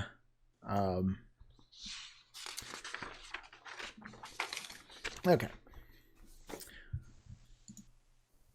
you'll be able to get the same kits from the box when they release later on. So they're going to be the exact same kits, multi-part kits, I guess, and they're going to be released later on this year, which means that if you do miss out on this Maori box, you can actually buy the individual units, although I can imagine it would be more expensive if you don't get it like all in one box set. Yeah, it's probably a deal, and you're probably good on if you get the box, just because you get 2 battle line units, you get the armor, yeah, and you get the battle tome, so... If you're really wanting to start Lumineth, best place. Box. Yeah, this is a good place to start. Yeah. All right, so we have the Lumineth Room Lord and the Armor box set is a spearhead, and then the big customizable kits let you build the Avalentor, the Stone King, the Skinari, the Skiniari, the Cathalar, and Teclis. I butchered every single one of those names. I know. So I love this Archer kit for one specific reason. It's GW recognizing that arrows fly in an arc. Yes, they're pointed up. Yeah. Yep. So it actually looks like guys about to give a volley, as opposed to a lot of their old Archer kits where they're kind of pointed straight, like they're shooting at someone close range. See, what I love the kit for is they actually have bowstrings. And some kits and some miniatures do not have bowstrings, which look weird. And then the fact that it has 3 strings makes it feel like it's going to fly a lot farther. I don't know if that's how physics works, but hey, 3 is better than 1. That's just pretty awesome. Yeah. And I like how the pose is similar. It's how I'd want Entras to look, where they look very similar. Yeah. I can imagine those would look good in in the Shining Company formation, ready to let off a volley. Heck yeah. So I really like those models. The next one's not so much for. Oh, they're horn-like. Yeah. Horn. Yeah. Why don't you like them, Mason? They look so. Yeah, it's the mallets. It's the croquet mallets. Yeah. I mean, yeah. I'm not crazy about the bullhorns. Yeah, I don't know where the whole kind of bull thing came from, because it's kind of something they've just kind of I'm telling you, it seems like Moses, the golden, Moses come down to the Mount. It's biblical, I think. Yeah, I'm not that up on my Old Testament, so I'm just going to take your word for it, Rob. I mean, there you go. But yeah, for me, it's. Look, they're playing whack-a-mole, all right? Yeah. Well, also, I'm like, you have a whole faction where their big thing is hammers. It's called Stormcast. Right. And so to have another faction where it has units that are wielding hammers is just, it's not to say that the hammers are exclusive to Stormcast, but just kind of you have different weapons to choose other than hammers. Now, from a physics perspective, how many helmets are going to fly off because they get in the middle of a hammer strike? Like, you just arch it behind your back, come down, straight down a full swing, and then your head just comes right off. Yeah. I don't. The horns look like they have halos. They're not my favorite model of the range. And then we have this is about the most fiddly model I think I've ever seen. It's all connected by one little rock on the bottom. Yeah. So this is the model you get, and when you're assembling it, or after you've assembled it and paint it, it will break. Yeah. And then you will have to put a brass rod up the middle where the hovering little island is. I would do that immediately. Yeah. That just looks incredibly fiddly. Yeah. Well, I think, wait a second. If you look really carefully at the cape, I think the cape is connected to the tree. So this will make it a little more sturdier than just the top piece right there. But as far as the bottom is concerned, the absolute bottom, it's just one stone holding the whole thing together. Also, as we've said, this is another model that you really can't rebase. Yeah. I mean, wait a second. If you actually, no, you would have to remove the cape from the tree, if that is the case, and then you'd have to remove the base where that rock he or she is sitting on, and then create a tower or something like that and connect it.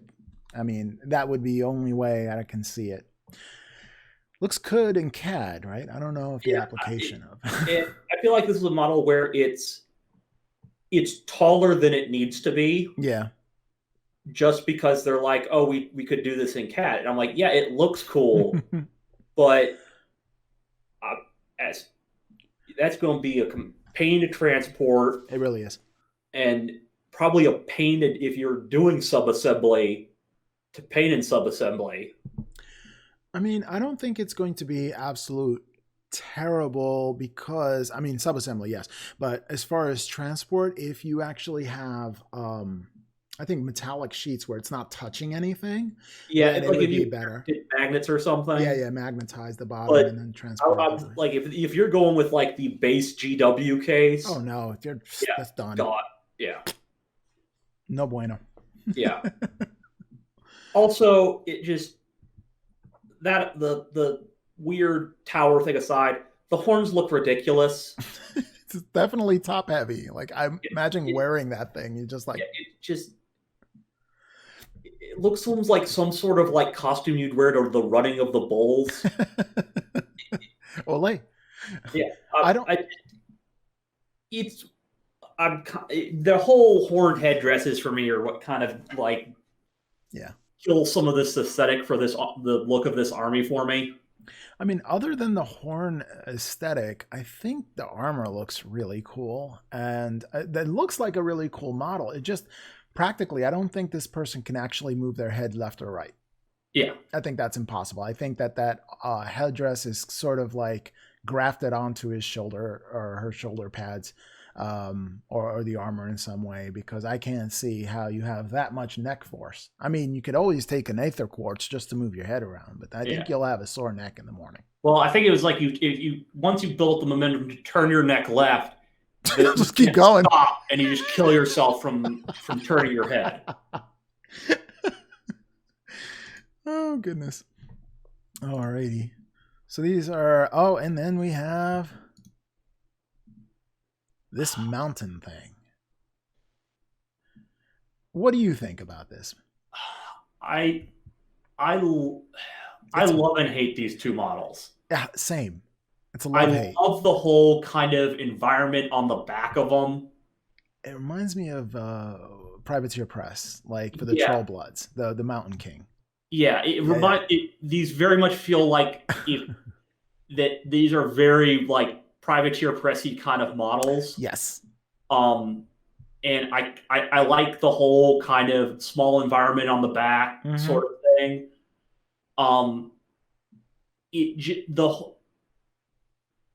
It just to me, there's just somewhat of like there's so much going on with this paint job. It's hard to kind of just figure out what they're trying. There's so much they put so much into this model that just kind of just overwhelming.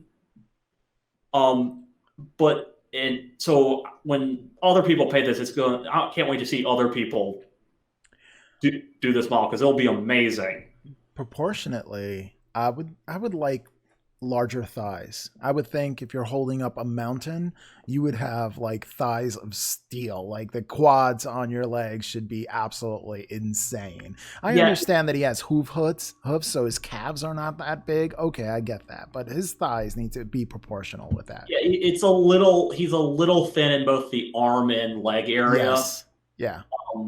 Again, also the giant horns don't look too bad on him because he has the bull head. Yeah, he has the proportions for that. Where it makes sense. Right. And this hammer doesn't look too bad. No.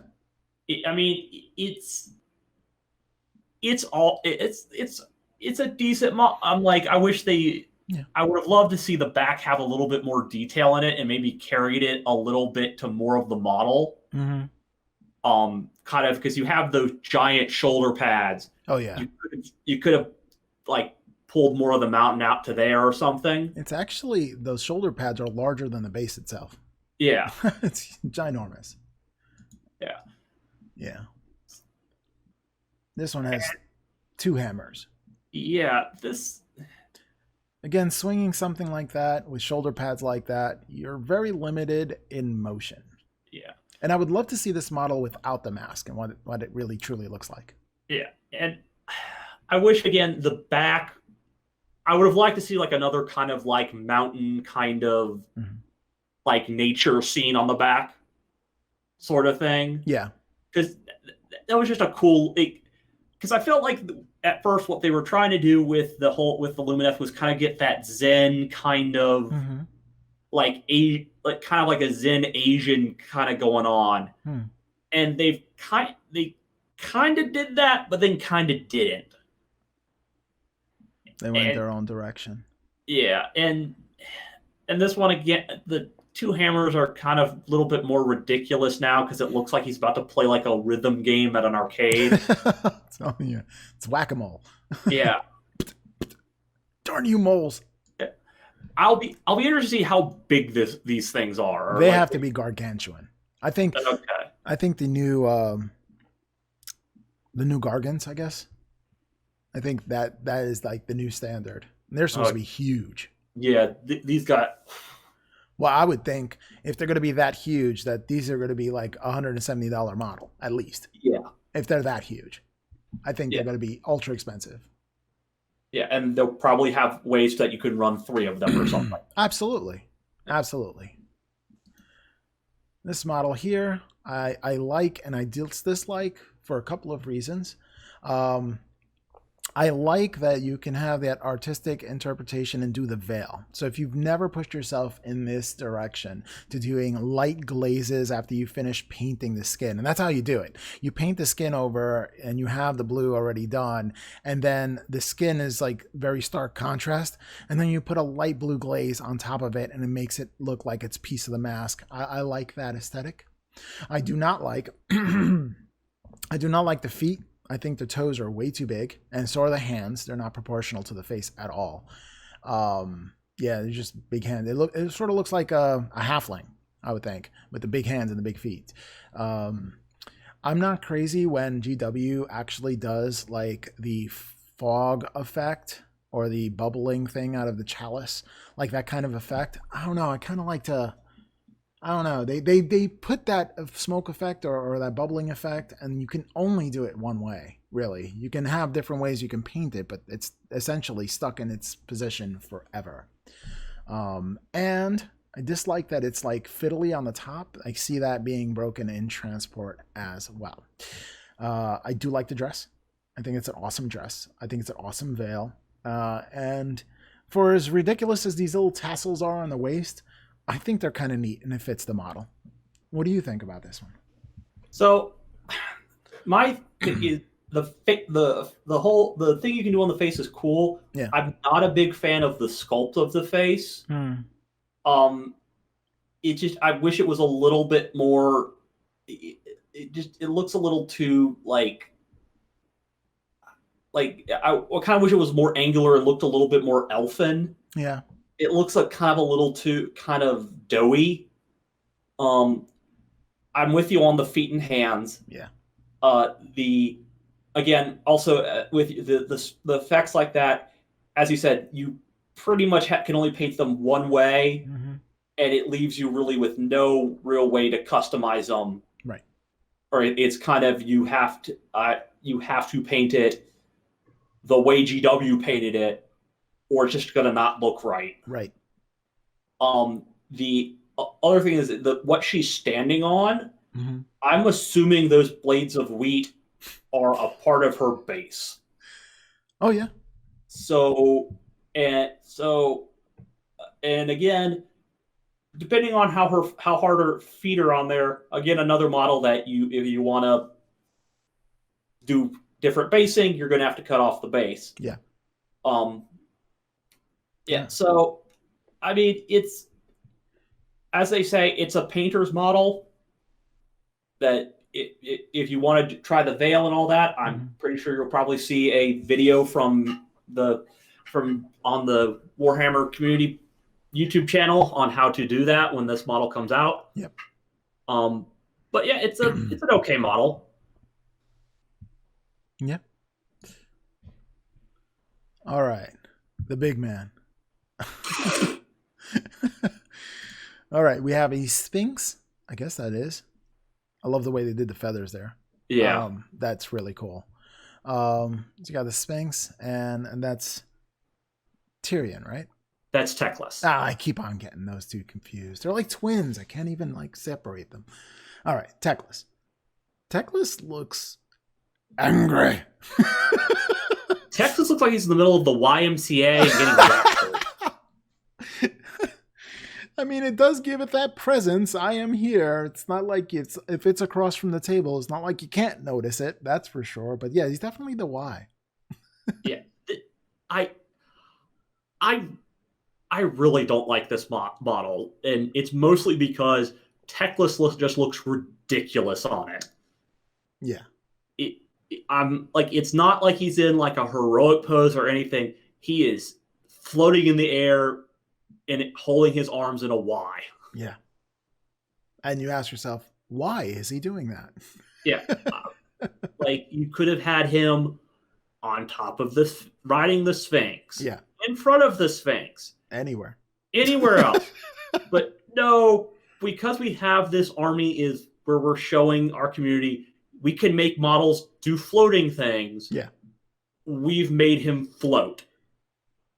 Which I'm kind of like, okay, so the first thing that's going to get snapped off your model is techless. Yep. I was saying transport. Yeah. Well, or if you're just playing, and if you have a baggy shirt, it's going to get caught on his sword or his staff. Yeah. Or whatever that little tassel is behind him. And so that's great. Also, you have another model where a ton of his base is pre-made. Yeah. So it's either you make your own or you base it the way they did it. I mean, honestly, with this model, I would just leave it. Like, yep, not doing that. And I'm like, it's a shame. Like, I kind of like how they've based the Lumineth. Yeah. But I'm also like, if this is probably techless, and this is probably going to be like a $175 kit. Yeah, it's huge. How much of it is am I paying for the stuff on the base? Yeah. That the Sphynx is standing on. Yeah. Also, they should sell scenery kits for the Lumineth, so you can chop them up and put them on your bases throughout. If you're going to do this aesthetic, then have it throughout the entire army. Yeah. Yeah.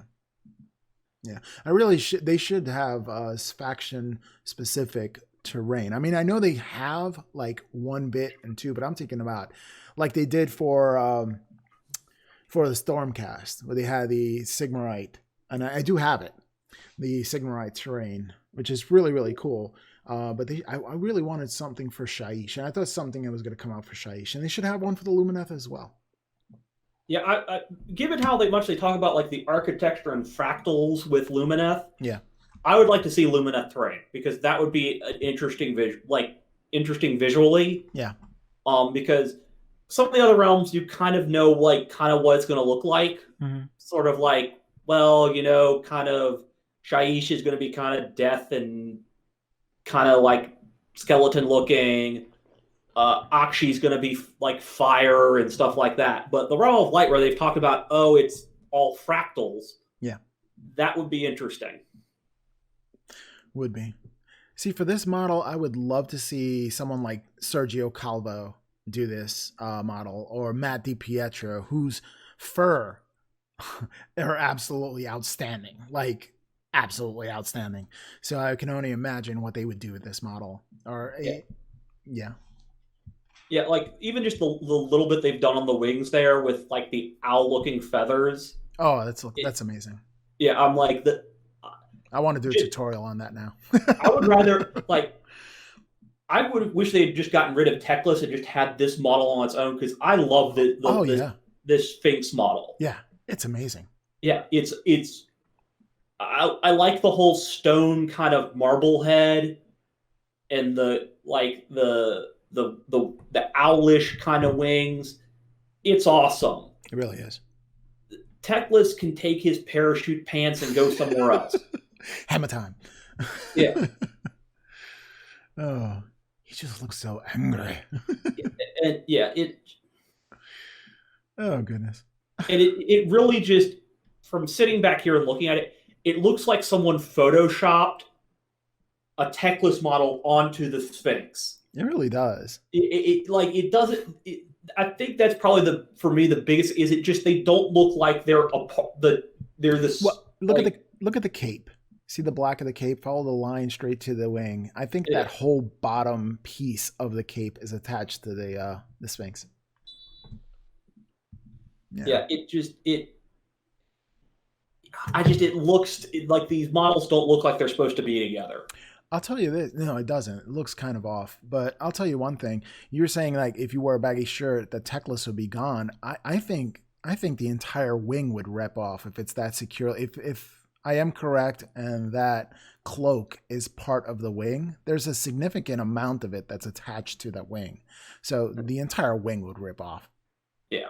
Or at least you'd be carrying the whole model with you. Yeah. So this is definitely a model, like all these models definitely you want to use plastic glue. Yeah. Yep. Absolutely. You want to make that permanent. Yeah. All right. So here is the box just as a review if you wanted to start up your army. So the box includes a battle tome for the Lumineth Realm Lords, 1 Light of Aetherion, 10 Vanari Elrond Wardens, 5 Vanari Dawn Riders. Both the Dawn Riders and the Alderaan Wardens feature alternative builds options, including heads, shields, unit champions, allowing you to make each one really individual to the person that is building them. It has the acrylic combat gauge, and it features artwork for Techless and 20 yellow gem effect dice, P-dice, featuring runic mandala of the Lumineth on the 6s. I like that they're doing just on one side, just the 6s, not the 1s, because that could get confusing sometimes when you have both. Well, some of the old GW dice, they had the symbol on the 1. Right. And it really kind of gave you like this thing where you're like, yes, I got my faction symbol. No. Oh, wait, it's the 1. Damn it. Exactly. Yeah, I have the Space Wolves one, and yeah, it's like, why are long fangs the bad thing? Like, why is that 1? Why is the long fang symbol the 1? All right. The Ultramarine one where the Ultramarine symbol is the 1, but all the other numbers are in Roman numerals. Yeah.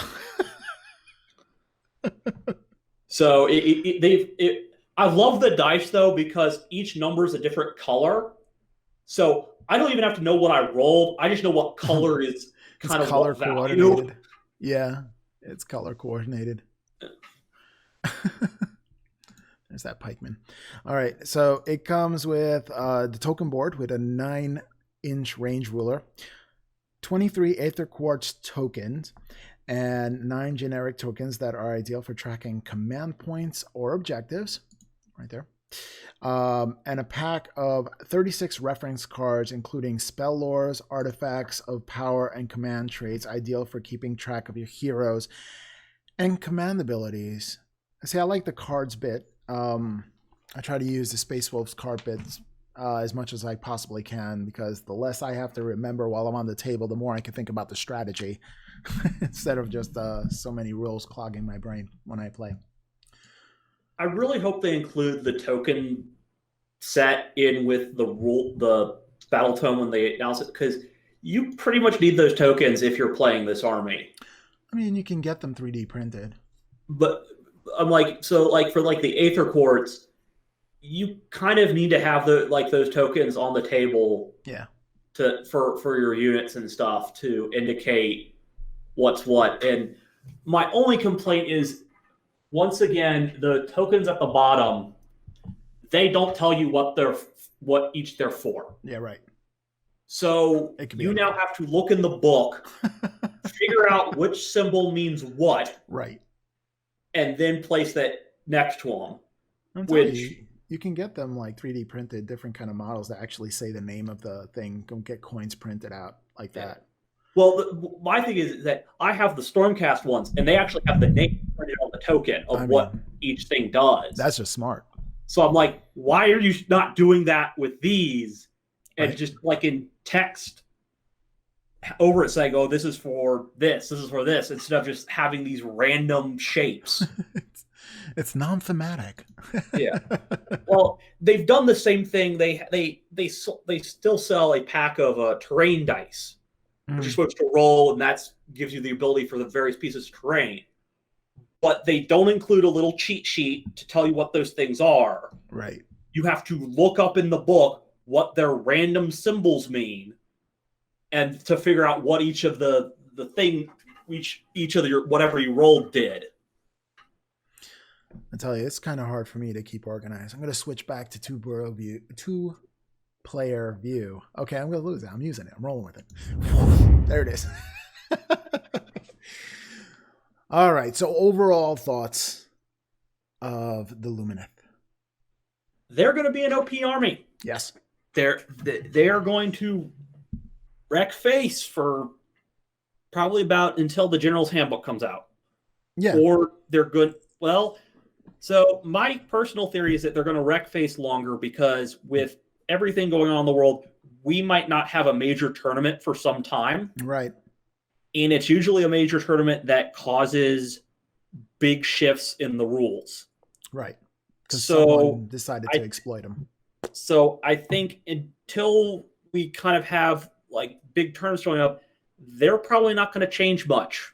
I don't know future. If they open up feedback from the player base, like people just playing against these people, the other people who are like really grossly using the rules, and then they take that feedback and use it for an FAQ, that might be something.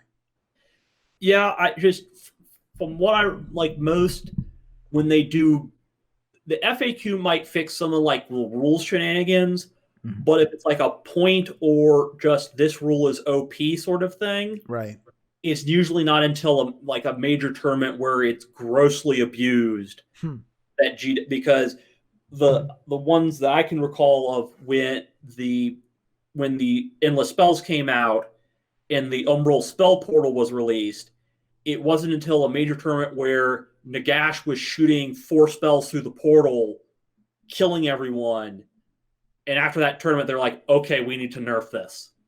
But why? Nagash. All is one in him. Yeah. So that's why I'm thinking it's like these guys are going to be OP until either we have like major tournaments start saying, yeah, the top 5 players were all playing Lumineth.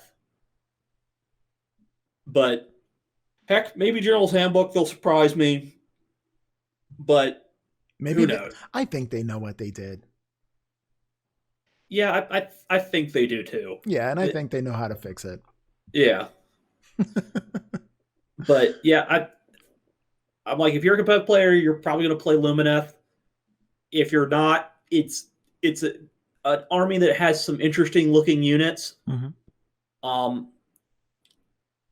And will be a interesting. I kind of look forward to seeing other painters take on them in not the white, and just to see what people can do with them. Yeah, and it's going to be definitely a nice change to the scenery because the aesthetic is so different. It's so clean, so ornate that I would love to see what people do with it. Absolutely, I would love to see. And I can't, because so many people do their armies set in different realms.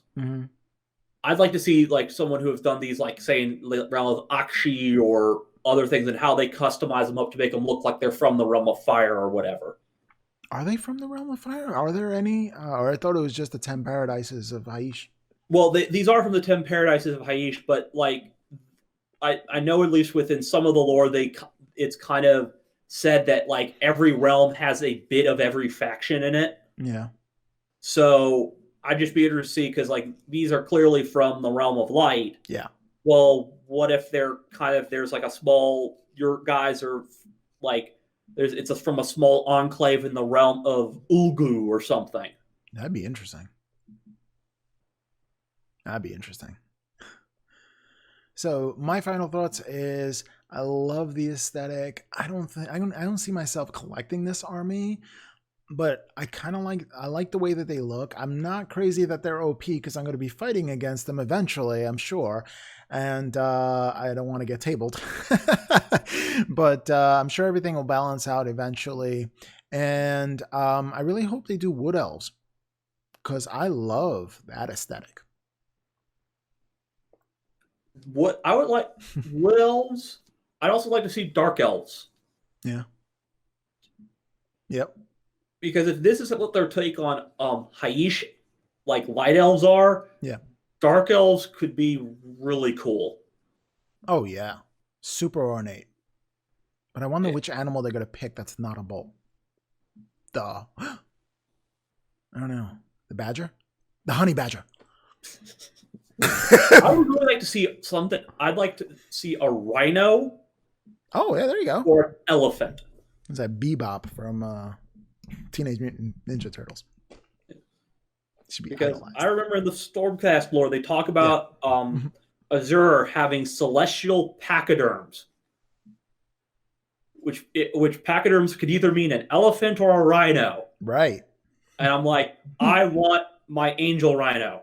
I mean, yeah, you got to have your angel rhino. Yeah. I don't want all my guys riding on various versions of chickens.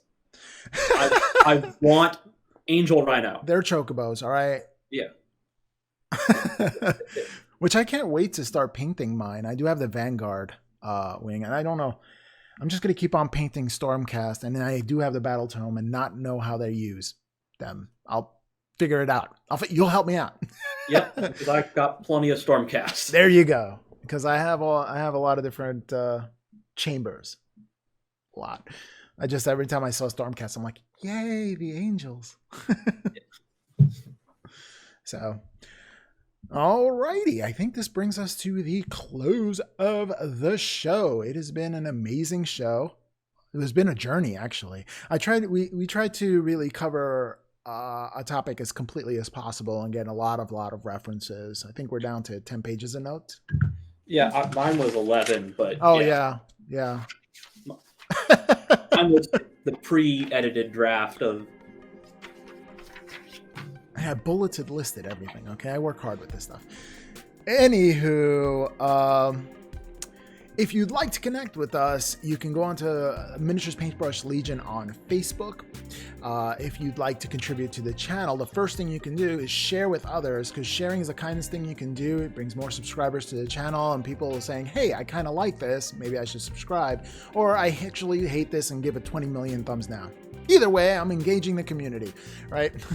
So sharing with others is the kindest thing you can do. If you'd like to support us in different ways, you can click on one of the links down below for the Amazon affiliates. If you buy one of those products, the channel will get a small percentage back at zero additional cost to you.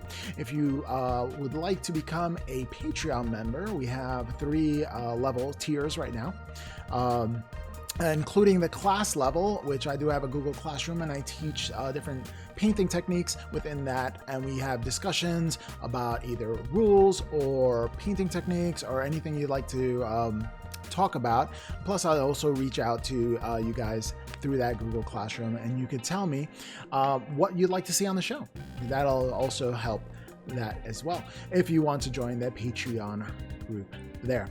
If you're not into the monthly thing, there is a PayPal one-off give, so you can just donate whatever you'd like if you'd like us to keep these lights on, and if you like what you see, it's a tip jar. And I really like to give a shout out to Mike McBroom, who joined our Patreon channel. Thank you so much for your support. You are absolutely amazing. It's viewers like you that keeps us doing what we do. All right. And if you like this Skull Session, like, share, comment, and subscribe. And we'll catch you next time on the Miniatures Paintbrush.